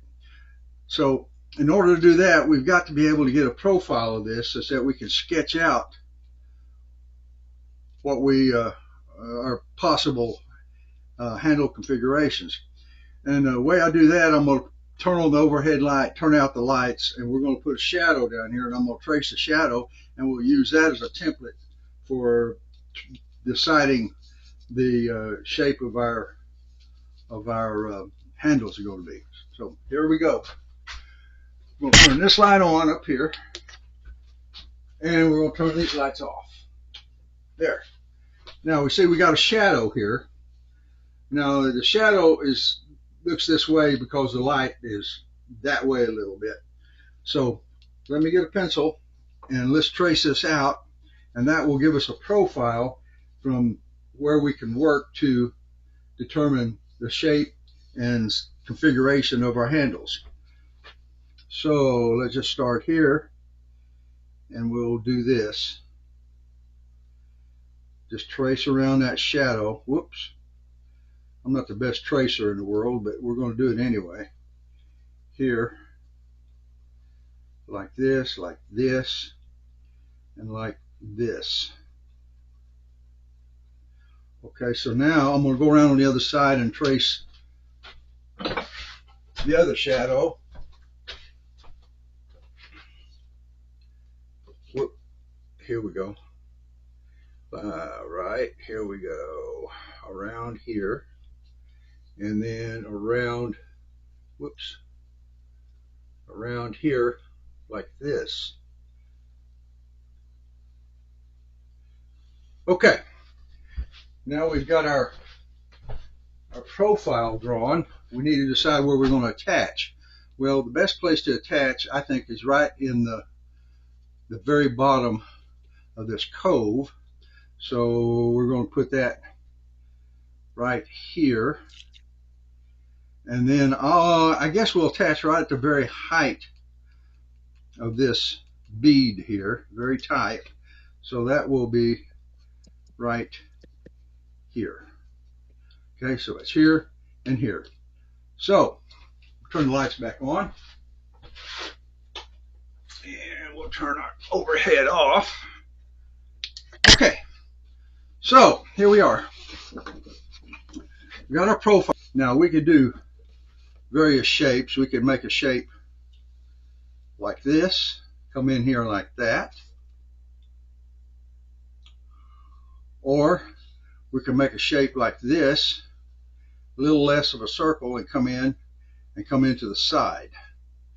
And then we can also embellish it a little bit by putting a little bit of a tail on it. So probably, I think what we'll do, we'll use this one here, okay? So how are we going to draw that out? Well, the best way of doing that, to get a nice drawing of that, is to get a French curve, something like this here. All right, let me get these blocks out of the way. There we go. Something like this. Okay, and kind of match up what we want to do here. So here's a, okay, do we want this to come straight in, or we want it to curve out a little bit? Well, I think curving it out make it look a little bit better. So what we'll do is we'll do this. We'll take this and we'll go all the way around like this. Okay. There's that. All right. Now we need to make our curve down towards this, like this. And then we want to curve back just a little bit to get our tail there. And let's see here. Ah, how about this? There we go. Okay, here we go. Like this. All right. All right, there it is. Now we'll erase this out of the way so it won't be confusing to us here. All right. Now that we've decided on our shape, what thickness are we going to have? Well, what I would do is on this one, I'm going to go ahead and make it a 1/2 inch thick. All right. So I'm going to take my ruler and I'm going to measure a 1/2 inch all the way around. And starting, I'm going to make this my center line up here. So this half of half is 1/4. There's 1/4 there and 1/4 there. Okay. So we'll start there, but then we'll come out and we'll go 1/2 inch all the way around. Here, here, here, here. Now, as we get down here, we want to taper this down. So what we'll do is we'll make that do that at the very end. So what we're going to do here is we're going to go like this. See how this is right here? We're going to just move this up, rotate it a little bit, and there we go. We're going to go like this around here, like that. All right, and then here we're going to come up and just match on this like this. All right, and then we're just going to go all the way around like we did before. Let's see, how was this? Yeah, let's see here. Here we go, like that. All right, and then we're going to go straight down like this. Now here comes the fun part. We're going to just go down to a point like this on this side. So let's see here how we're going to do this. It'll be a gentle curve, something like that. Okay. Here we go. There we are. All right, now we've got our shape. And so what we're going to have to do now is we'll cut this out and we'll put it on our blank. And then we'll cut it out of blank, cut this out with on the blank. Use this as a pattern. Now, I'm going to move this table out of the way. Here. Okay.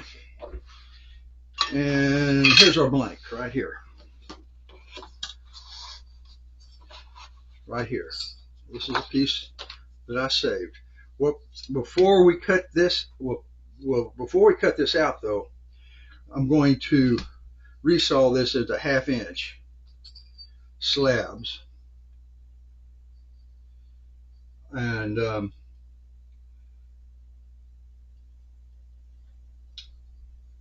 such that it will match this thickness, the thickness of the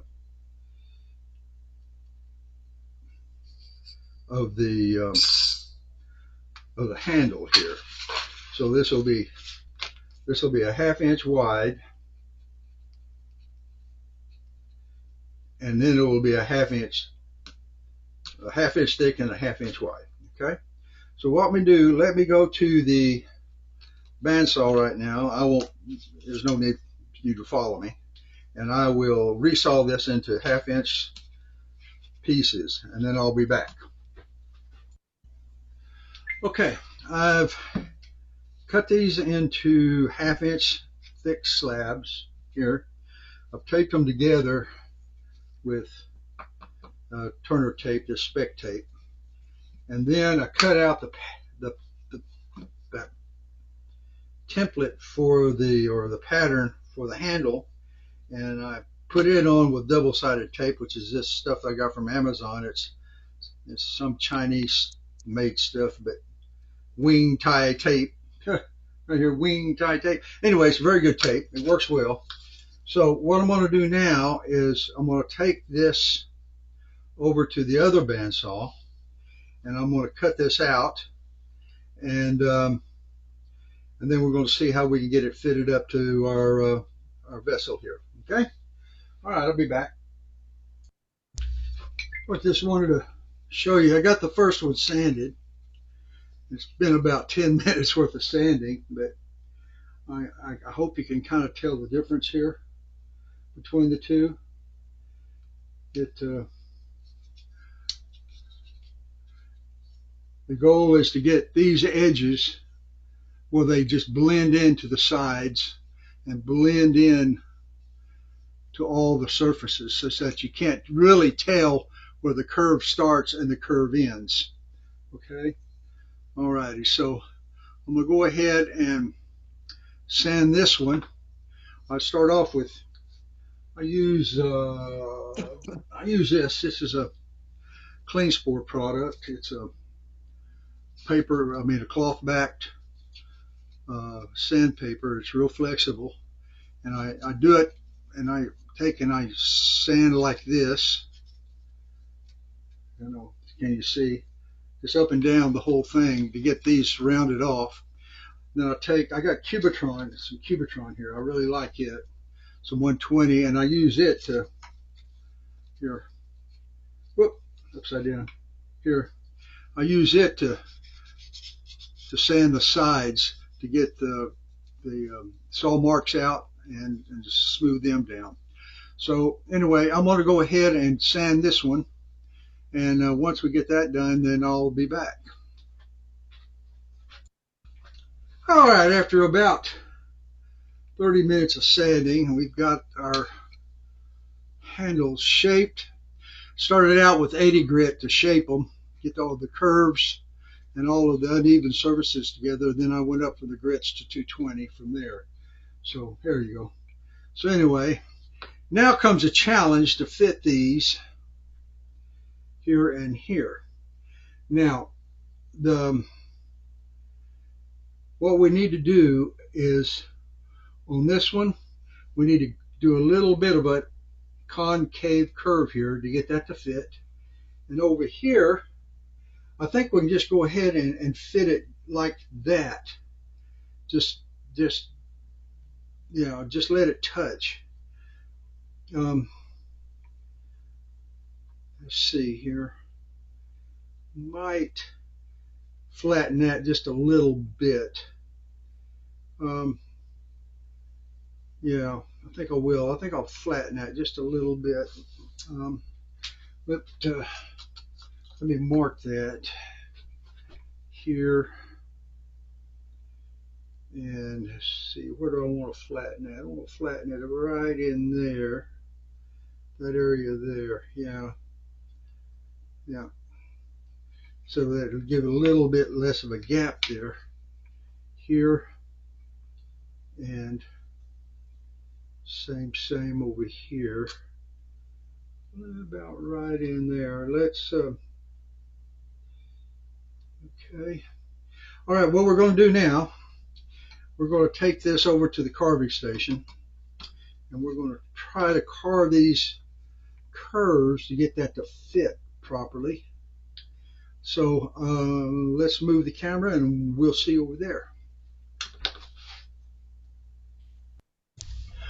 Okay, here we are at our carving station.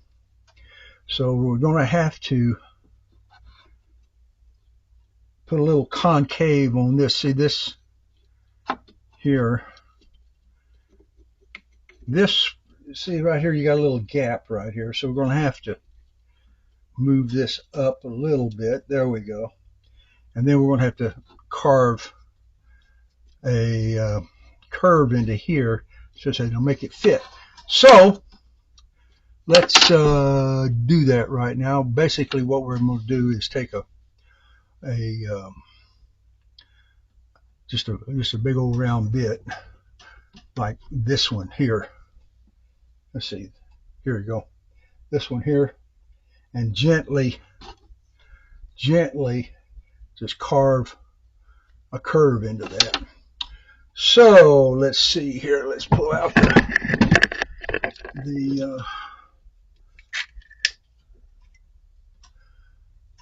micromotor here, and we will set this in it. Okay.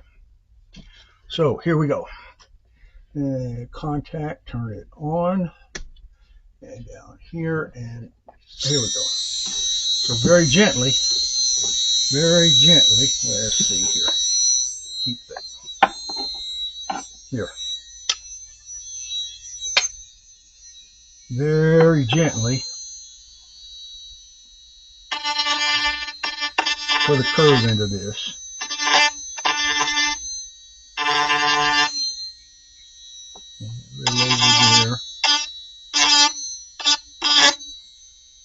Now here, I'm not left-handed, so I'm going to do it like this, okay? Here we go.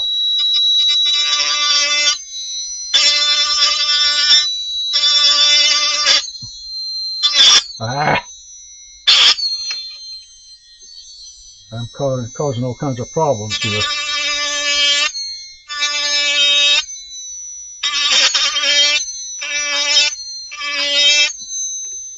And let's see here.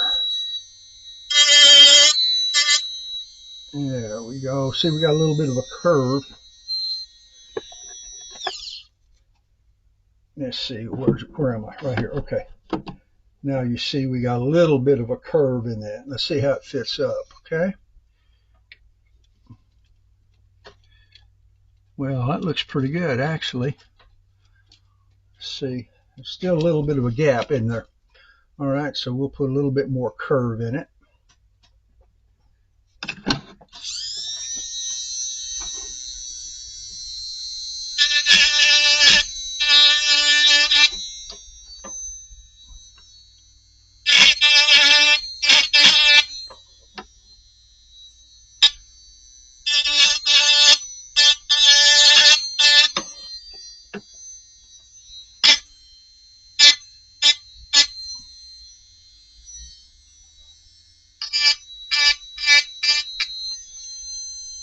There.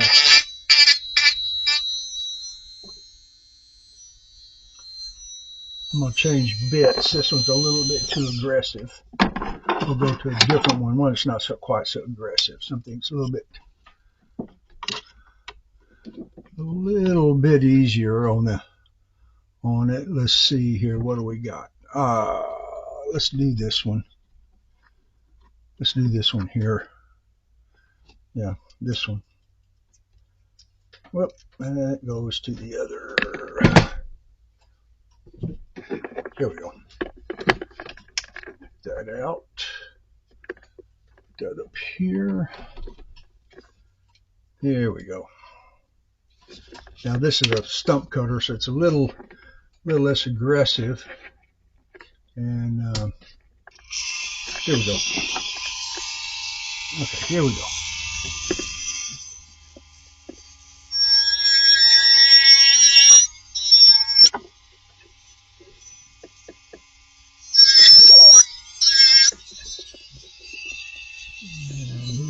More.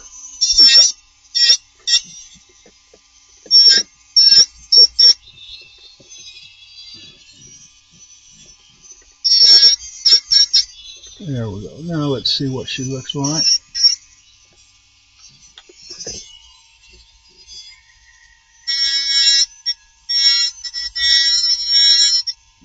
Okay.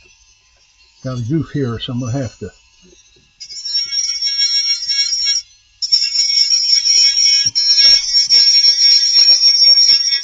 I'd like to fix that, which I will here. Okay. Let's see what we got here now.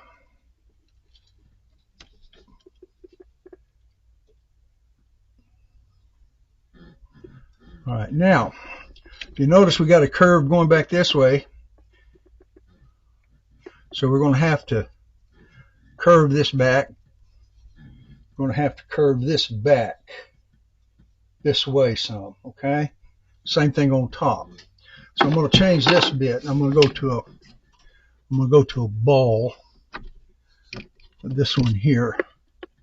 I think it'll work better for us. And here, see, okay. And here we go. And it might help if I turn it on. Okay, here we go.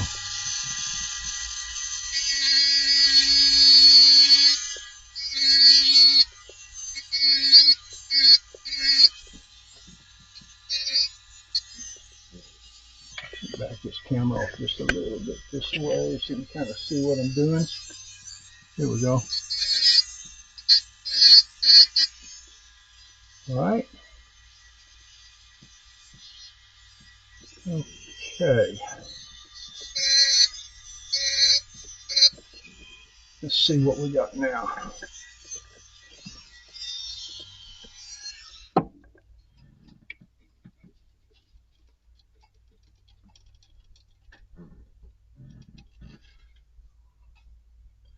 And I'm gonna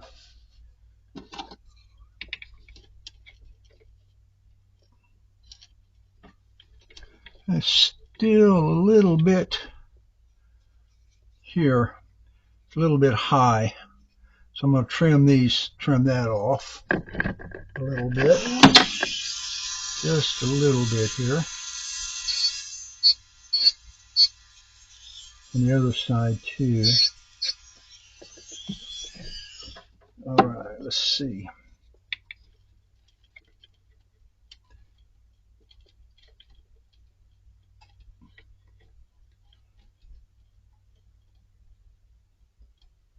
Still need a little bit.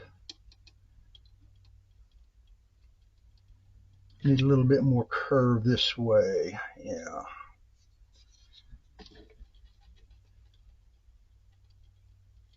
Yep.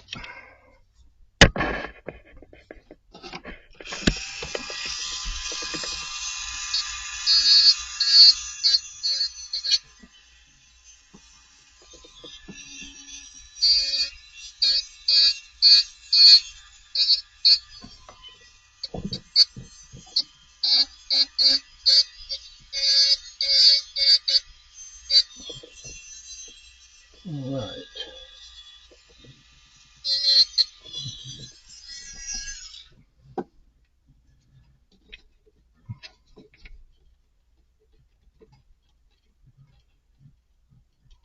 Okay. What we got here?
Now we're getting somewhere.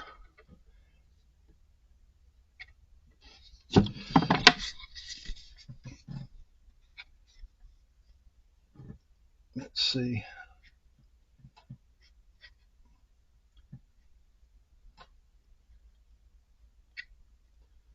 All right.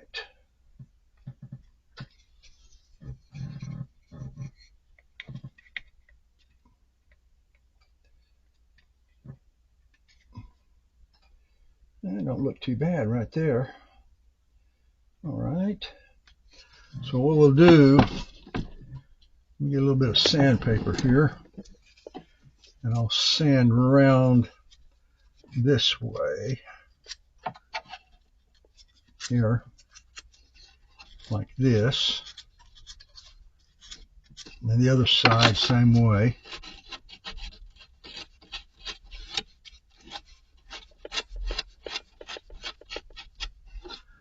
Okay.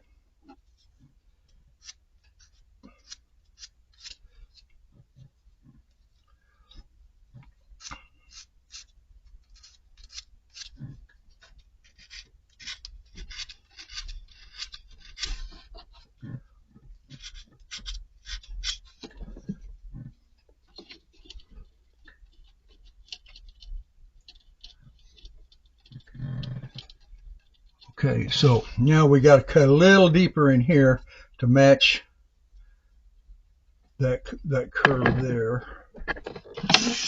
Just a little bit. Not like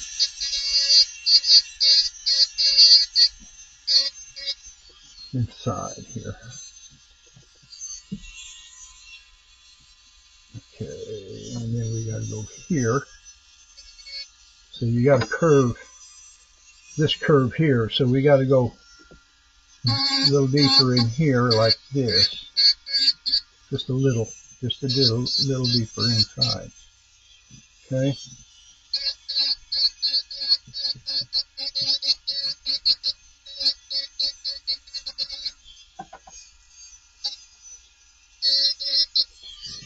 All right, now let's take a look at what we got.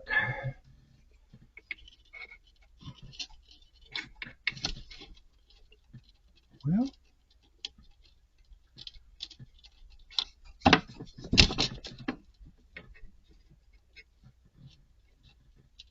we're not too shabby here.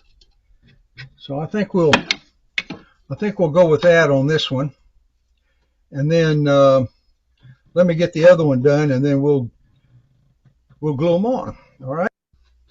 Okay, here we are back at the workbench. We've got our handles here, and we're going to mix up a little 5-minute epoxy, and we're going to stick on one handle, and we're going to have to hold it, of course, until it sets up. So let's mix up just a little bit here. This JB Weld, and like that. We'll set that over here. Take a popsicle stick and mix it here. It takes about 8 minutes or so for this stuff to start setting up. So we'll put it on this handle. We'll get it lined up, and I'll hold it, and I'll cut the video until it sets up, and then we'll put on the other one. So here we are. We're mixing this up. Getting it mixed up pretty well. Okay. That looks pretty good. So let's set this to the side here, and we'll put a little dab right there, and a little dab in there. Don't want too much. Okay.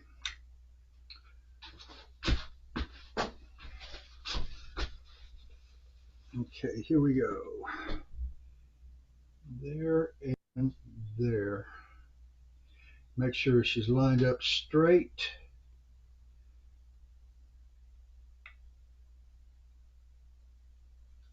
All right. So, and let's see here. This one slipped over. Whoops. A little bit more on this one.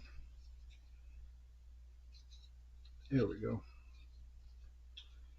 All right, here we go. We'll put this here and put that there. Just get it straight. All right, there we are. Well, I'm going to turn off the video right now and hold this. So I'll be back in a little bit. All right, it finally got stuck. Took a while. I'll have to sand off this stuff I got on it, but that's no big deal once it hardens up. On this up, here we go.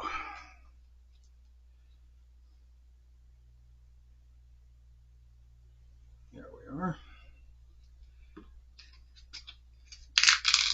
Take that out of that one. Put trash, and then we will mix this one. All right. I think we'll just let this sit for a little bit, say for a couple of minutes, before I apply it. Let it start to tack up or stiffen a little bit, and then we'll stick it on this. That way we don't have to hold it so long. All right, here we go.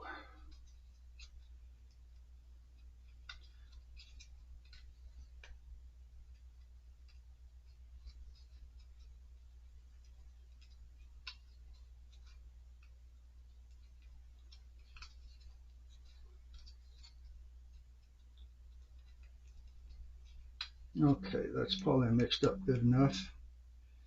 So,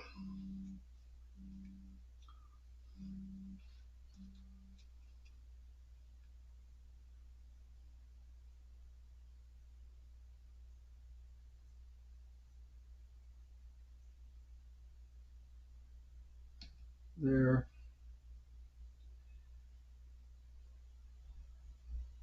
And there.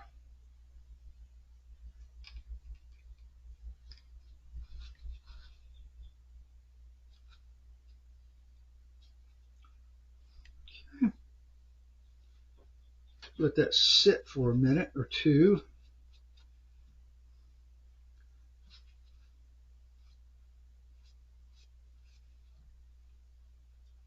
Set it over here next to that. We'll let it sit there for a little bit.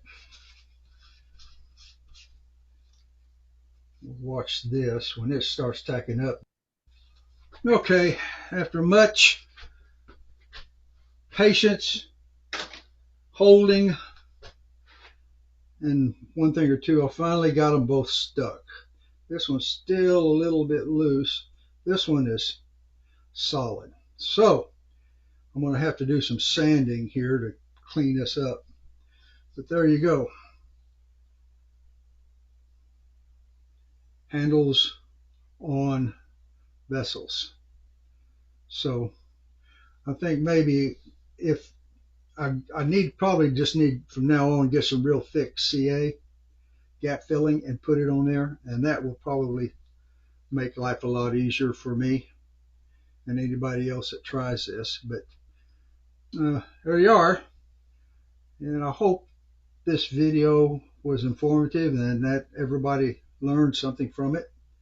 And this is my first time to try to do a demo on video, but anyway, I think it worked out okay. But anyway, if you got any questions, I'll be happy to answer them. Anyway, back to live.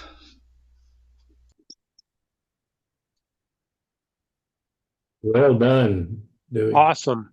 Man, that was like a Hollywood performance. Very good. I'm telling you the truth. All right. Very nice, Dewey.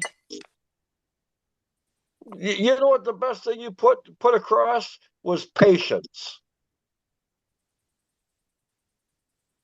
You know,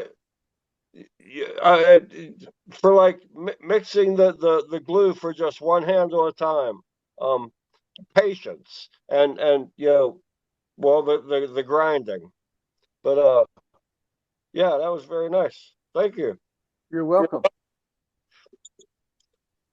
Yeah, it's a little tedious trying to get those things to fit just right, because if you have any gaps there, then it doesn't look real good. You want it to look real flush against the. I haven't tried any pins. I'd like to try them. I'm gonna try them on the next go around. I'm gonna try to put a little pin. The problem is I got to figure out. Okay, you put your pins in your handles. Okay, then you got to be able to mark where those pins go on your vessel, and that's something I'm gonna have to do a little bit of thinking about, because Maybe if you put don't the get, maybe put the pins on the vessel first, and then put the handles onto the pins. could Gotta get be. the angle right too. Yeah, you got the angles right. You got to get the spacing right, and so I think there's a lot of chance for error there on those. So what I'm doing the next time, I'm just gonna get some CA and stick it with CA. I went ahead on this one after I got finished with the epoxy drying. I went ahead and dabbed a little CA around all the two connection points, just to give it some more stiffing. So anyway, Well, I'm gonna hey, try CA next time, I think. well, so you think CA is stronger than epoxy that you used, Yeah, I think or it'd you're be just saying comfortable. because Yep. no, or are you saying because of the holding time that you had to put into it? Holding time. Yeah, Okay, because I had to okay, sit there and hold it and hold it and hold it. And yeah, it was real tedious. And I think I had sanding sealer on the surface of the vessel. And I think the sanding sealer inhibited the setup. maybe so, Yeah, maybe so. because it set up in the cup long before it set up on the vessel. So anyway, Still, but yeah, but I think what you use will probably last longer holding yeah. than CA. Well, there's a little bit of a trick you can do. Okay, you can put a drop of the CA in the middle of your attachment, and then put your epoxy around it and spray the vessel where you're going to attach it. And then I've done this before. I didn't think of it on this one, but I've done it before. And then you press it, and the CA will pack enough to say it will hold it, and then wait for the epoxy to You might also try something like the Titebond Quick and Thick. yeah. Now there's But something you're else. I was But using you're going I was against using end grain. You're going against end grain. You're going to be up against that gamut. Well, Dane, those were both side grains. Both Were attachment they? points were side grains. Yes, yes. Okay. If you notice the curve, it curved around and come back. Started at side grain, curved around to end grain, and then come back around to side grain. Okay. So it's side grain on both connection points. Yeah. Side grain, it would work. End grain, no. Yeah. But So how hard was that wood to use your grinder? it's not hard. It's not hard. Not that hard. Well, it probably shocked you when you hit that hard one first, didn't it?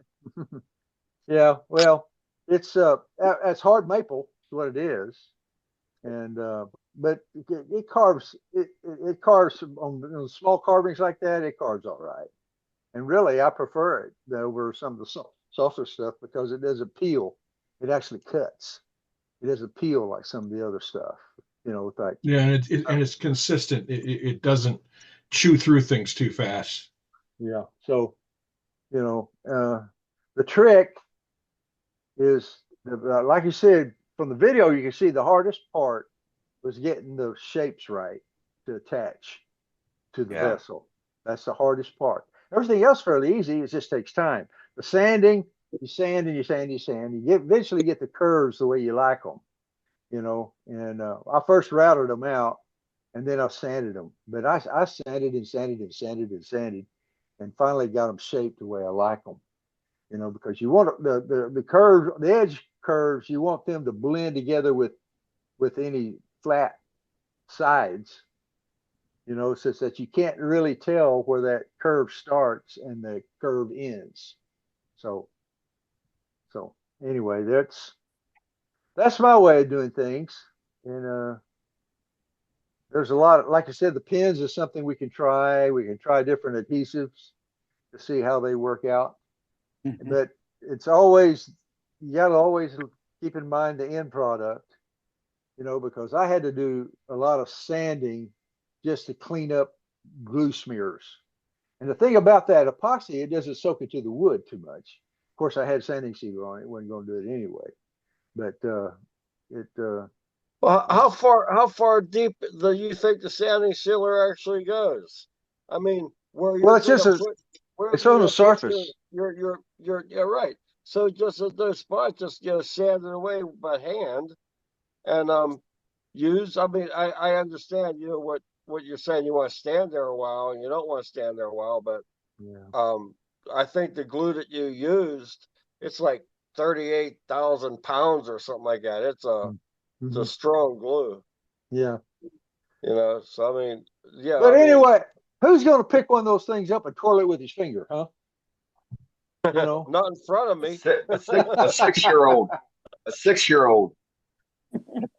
Well, you keep those things away from your grandkids, you know. Don't take that thing to that $300 place. Don't drop it. Yeah. You keep them away from your grandkids because they're destructive. They like to take things apart and not put them back together again. Uh-huh. Well, I'm not a very good carver, so like fitting the handle to the neck of that thing, that the neck was like 1.5 inches in diameter.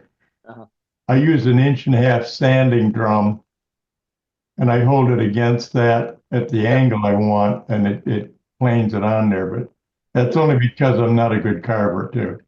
Well, you know, you got a regular concave curve, and then you got a convex curve that you got to match to.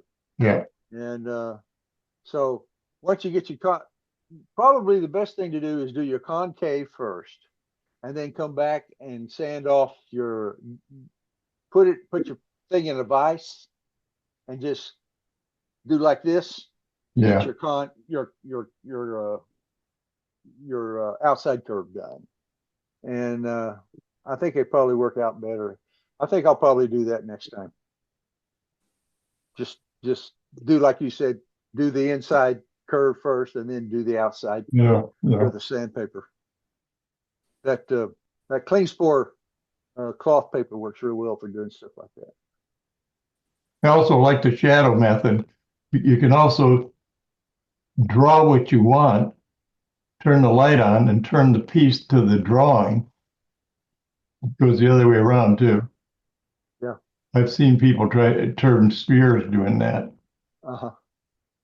Yeah. That shadow is pretty good. The problem is the shadow thing. Your size of your shadow is different than the size of your piece.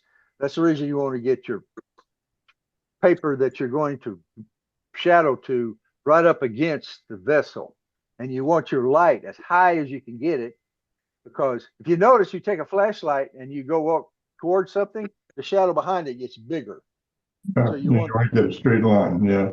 You want it way up high as you can do it. But the ceiling of my shop's only about 7 feet, so I got it up as high as I could. So it was fine. It was fine. We understood what you were doing. Okay. But anyway. Great job. Alrighty. Any That other was an questions? excellent demo. Yeah, if there's any other questions, now's our time to get them answered. But the thing about it, you could do those double tail. You can have a tail on top and a tail on the bottom, and it'd probably be easier to glue to fit with two tails, with a tail on top and a tail on bottom. And we might do that next time. Good point. Might do that next time. Drill pinholes in the handle and body using the template to line up the drill bit. Good. but there's more than one way to skin a cat, and we're going to go cat skinning. Yeah, there you go. No, that's no cat skinner there. That's just beautiful. Great stuff. Yeah. So, yeah. All right. Thank you very much, Dewey. I really You're appreciate welcome. it. You're welcome. Yeah, You're welcome. Anytime. Thank you. Thank you. All Thank right. you. So with that, let's Have a good night. we've got a couple Be good. more gallery items, and then I got a demo video on that I came across on the old interwebs on the amount of friction that is generated during your turning processes. It's about 20-25 minutes. I thought I would play, and it's got a heat sensor camera on it, and it will show you just how hot and how much heat is being generated in what we do between turning and sanding. So with that, let's go back to Scott here for a little show and tell. We got you now, Scott. Hi there. I haven't had much time in the shop lately, but I did do a little colored hollow form. Oh, wow. Oh, wow. I've got Yeah, to be that's honest. gorgeous. Nice. I hate the Really finial. nice. I hate the finial, but I've got to do another one. Then I had rough turned a Manitoba maple bowl some time ago.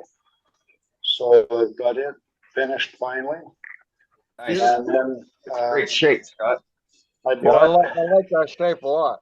I bought a bunch of wood, really nice wood, even some Indian rosewood and stuff from my son's old shop teacher. And this was one of the pieces of wood. It's Wow. ambrosia maple. And so I'm going to give him this bowl, and I thought I'd like to show it off before I give it away. But and I know I've seen a lot of things online lately about guys doing these little buttons. There we go. I've got my logo on there and a little plastic button. And I had that done locally by a lady. So, but I'm very happy to give him back some of his wood, because that's gorgeous wood. So, and I think I did it justice. Yes, you did. So great pieces there, buddy.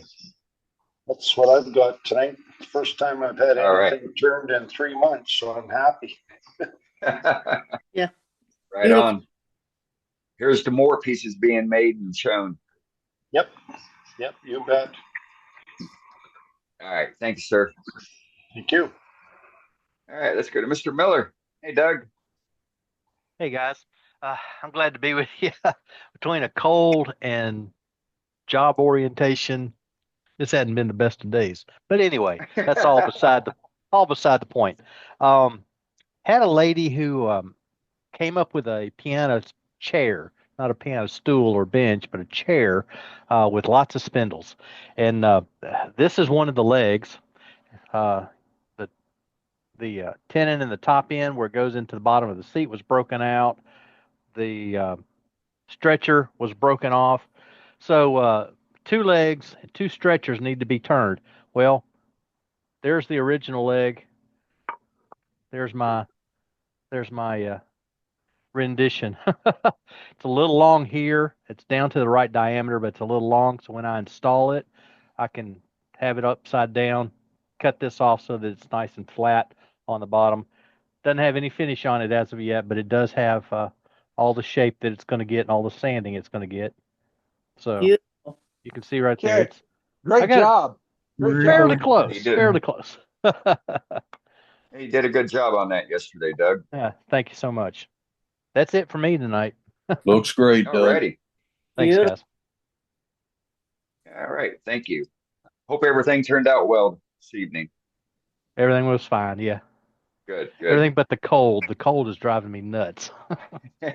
Right. Yeah. Just got over Yeah. one. Yeah. Right. It's spring. The spring cycle with being warm, being cold, being warm, being cold. And my wife likes to share everything with me, so Yeah. she brought it home aren't from they the good for hospital. that? Yeah. Amen. All right, buddy. Let's go to Mr. Stanley. We got you, Stan. All right. Can you hear me? Yes, sir. Yes, sir. All right, cool. So it's been a while since I've showed anything. I've been watching a lot of y'all's videos and learning a whole lot. So I went to my neighbor's place and picked up a piece of catawba. I don't know if y'all ever heard of catawba. Yep. A lot of people use the worms to fish with, but here it is. Nice. Nice. Beautiful. Really trying to do the best I can with getting the bevel on rubbing my bevel on my gouges and stuff, and trying to learn tool techniques and stuff like that. So I think I'm getting a little better. I hope I am. I hope y'all can see. Oh Maybe yeah, y'all can you show can me some tell. things that I can do Looks good from Gorgeous here. piece. Yeah. to make it better. That's great. Yeah, it's a great shape. Had a lot of cracks in it filled in with CA and stuff like that, and wormholes. I just left the wormholes kind of natural and sealed it up with some OB shine juice, and got to take the tenon off though. So I wanted to show it tonight, so I'll probably get that done this weekend, I hope. But learning a Almost lot. big. So thank y'all so much for letting me come and share and learn. Been learning a lot. And I want to try some of those cornered pieces like y'all been doing with the cubes. So if I can find me a piece of cube, I'm gonna try some of that. Hopefully I'll show that for long. But that's what I got tonight. Thank y'all. Good Fun. job. All right. It's almost big enough Hey, for an ice Stanley, cream dish. that's fantastic. That's Yeah. fantastic. This is the thinnest I've ever gone with a piece. It's about 3/16 of an inch, I think. So that's Yeah, about that's as thin perfect. as I've That's a ever gone. I perfect. really pushed myself with this one. Yeah, you did a good So job. That's a perfect wall thickness for a bowl that size. Good. Oh, Stanley. yeah, yeah, really It's, been trying to learn how to match the outside with the inside too. I've really had a lot of trouble with that. Most of the time, my bottom's right here a lot fatter than this piece is. I really, try to carry that curve all the way into the foot. right. You did it. So, Right. but anyway, that's all I got. I Good. appreciate it. I think the Good. All grain right. looked real pretty on this. No, Absolutely. man, it's nice for showing it. Great job. Yeah, it looks great. Nice, Looks Stanley. real good. Looks real good. Thank y'all. All right, let's see. Need to find myself here. Share screen. I'd ask Dewey how to do this now. Bring the video up first. Pause it.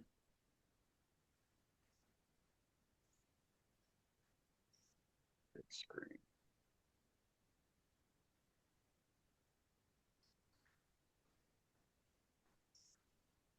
Share screen. Share the sound.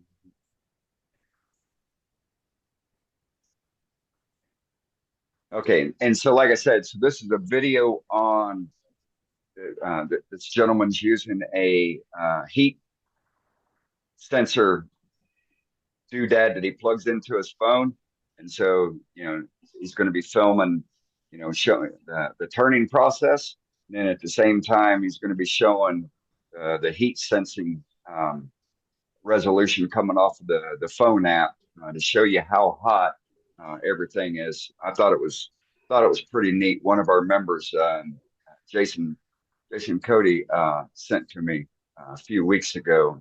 Thought it would be of interest for the group. So figured since we got a little bit of time, I thought we would just go ahead and take a look-see at it. So Hi everyone. Today we're going to be looking at things in a slightly different way. If you want to see how different, then keep watching.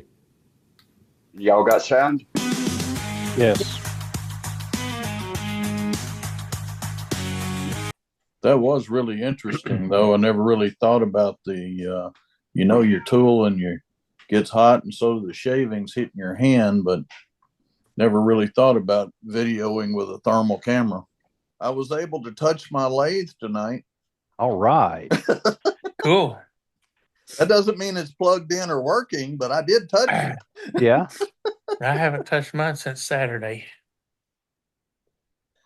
Yeah, I've been working out there trying to organize stuff, and it's an uphill battle.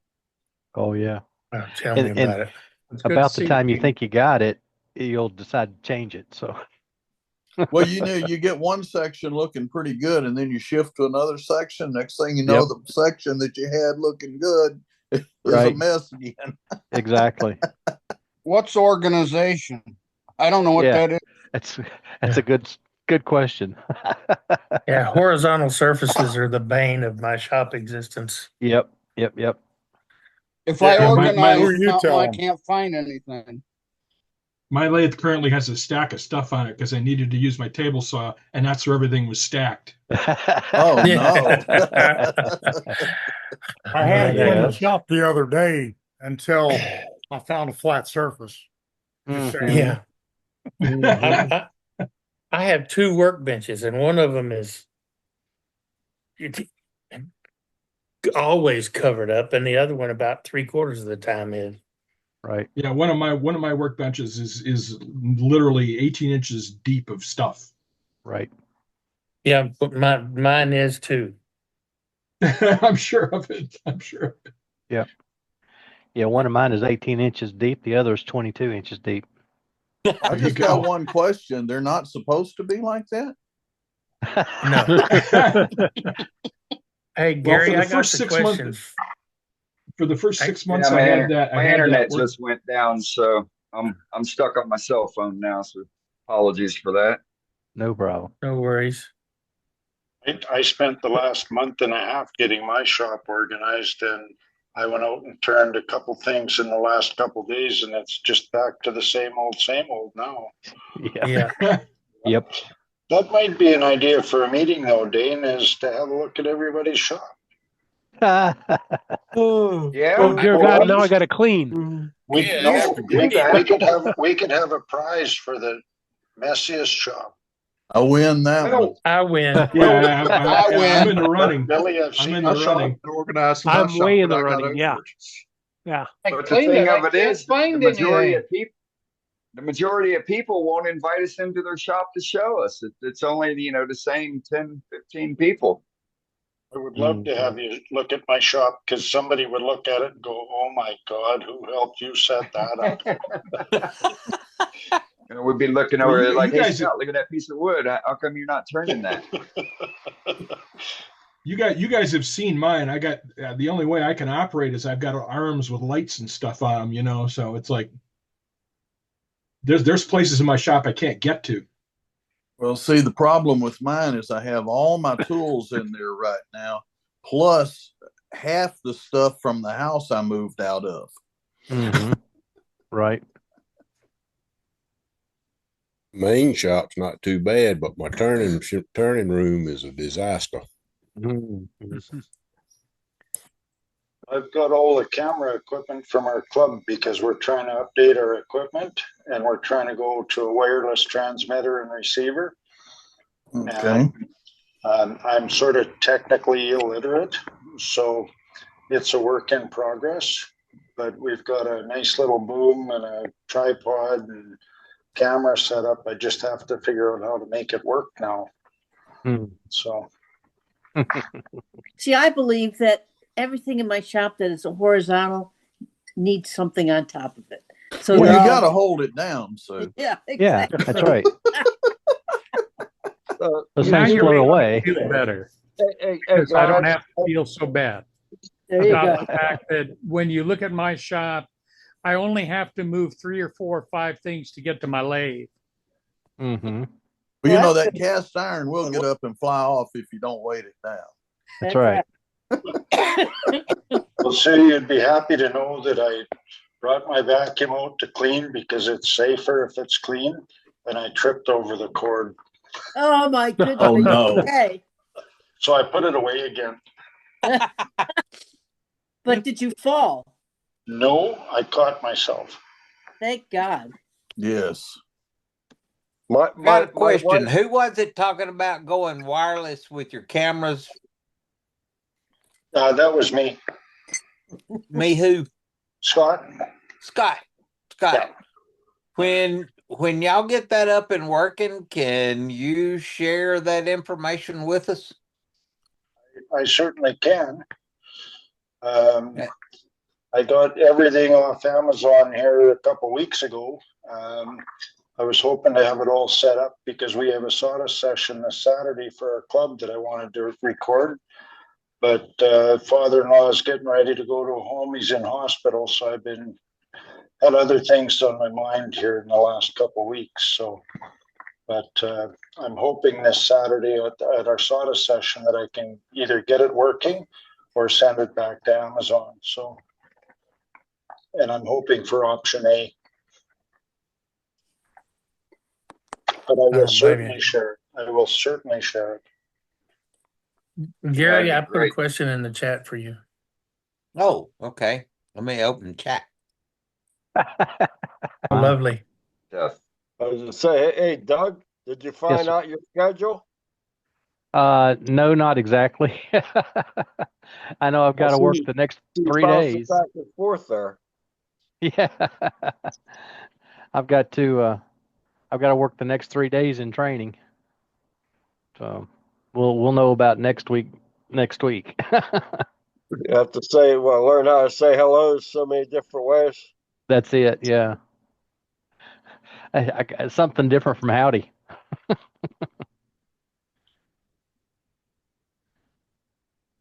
But going back to that video and the heat that's produced, one of the things that most all of us understand is that we have to be careful with really hard woods about how hard we sand, how much heat we build up, because you'll get those little surface cracks.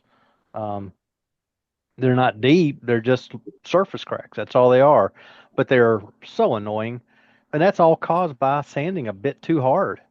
And so I think that's one of Mike's points is that whether it's the actual turning or the sanding, there is heat buildup, and we just need to be aware of that. Right. And That's the issue I be had with careful that what- ingrained pine bowl Absolutely. because it's got surface cracks on both sides. None of them go more than a 1/16 of an inch deep. Right. It's just the surface. And they don't sand out because you sand them and you make more. It all goes back to the same thing: is to make sure your tool is sharp all the time. Right. Well, Yeah. and your sandpaper. Most of us on here anyway have watched virtually all of Captain Eddie's videos, and in a couple of his videos, he talks about having sharp sandpaper. Get some new sandpaper. Don't use that old stuff over and over and over Right. again. Yeah. Sandpaper's Because cheap. those edges on that grit round over, and they just don't cut like they did. So our solution to that, whether we're thinking about it or not, is typically that press a little harder.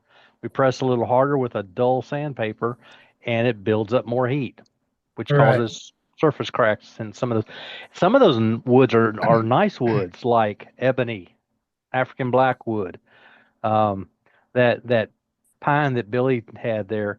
That had been hardened.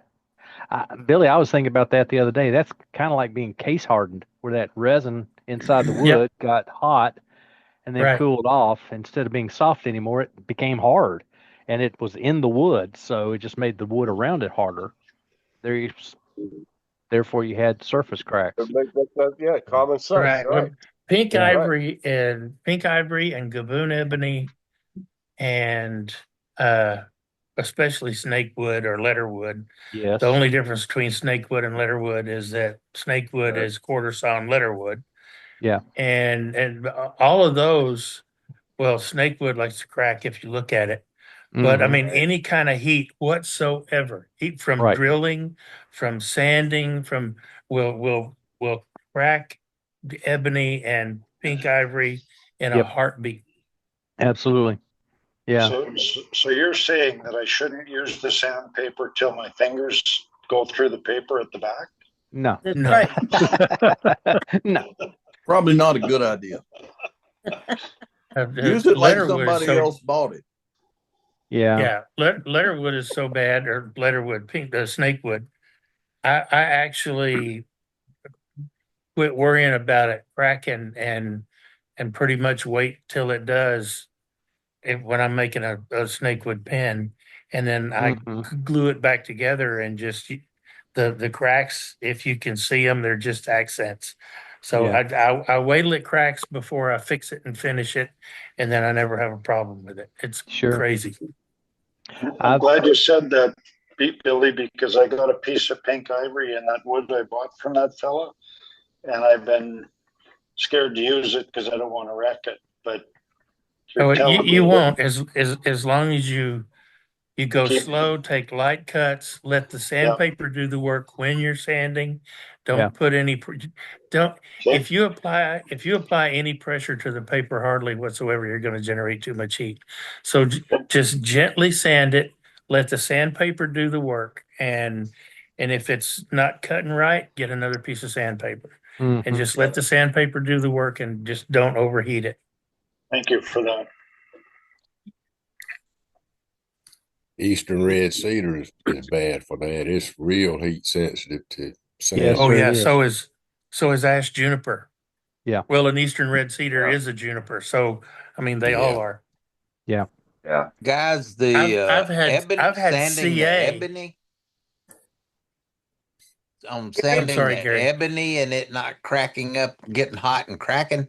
I sanded it with some walnut oil because I didn't want to breathe the fumes, and that holds the temperature down also. I mean, didn't want to breathe the dust. Yes. So Well, you can I wet sand sanded with water and do the walnut same oil thing. on the sandpaper. Yeah. Yeah, and you can wet sand with water and do the same thing. The oh yeah, I've had ash juniper crack just from the heat of the CA that I used on it for filling a crack. Yeah. It made it crack worse. It was crazy. I've had it and crack then I just had sitting on the lathe. Yeah. And one day I had the bright idea to use my heat gun to dry a dye that I put on it in one area. And I was trying to dry my my sanding sealer faster, and that thing I quit, and I sat there and just listened to it snap, crackle, and pop like a bowl of Rice Krispies. And when I got done with that thing, it had more splits and cracks in it than I ever would have had when I got started. It was crazy. Yeah, I've had it after you finish turning, just sitting on the lathe, resting, and you can hear it popping. Yep. Yeah, so I thought that was pretty insightful. The amount of heat, it was crazy with the. Of course, everybody knows how hot your Forstner bit gets when you're drilling, and I think he might have been drilling a little bit faster than some of us even drill at. It was interesting to see the end of that U looking like a volcano, solid red coming off of it. I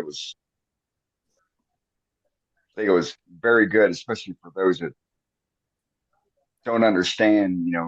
They hear various ones that was talk about. The cracks being created from the friction.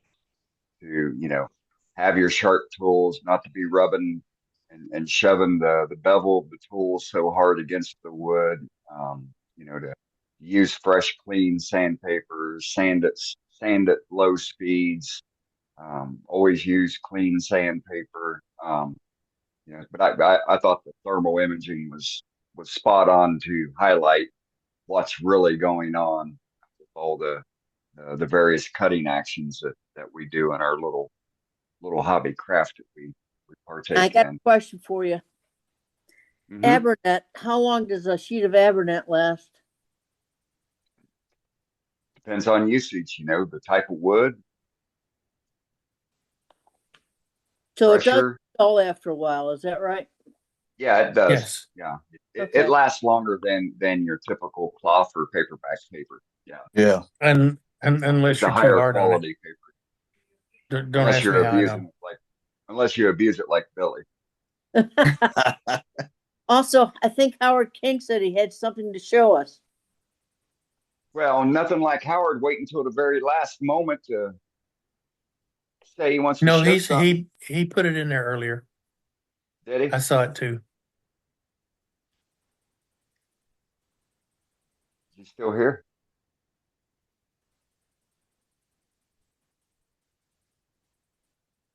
Nope. He He's boogered not here. out. No. Bummer. Yeah, because I'm sure it would have been a great piece. Yeah. But Jason, thank you for sending that video.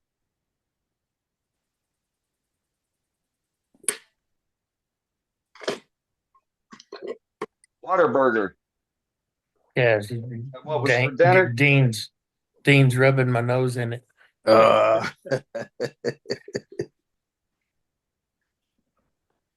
Yeah, my nephew swears by it.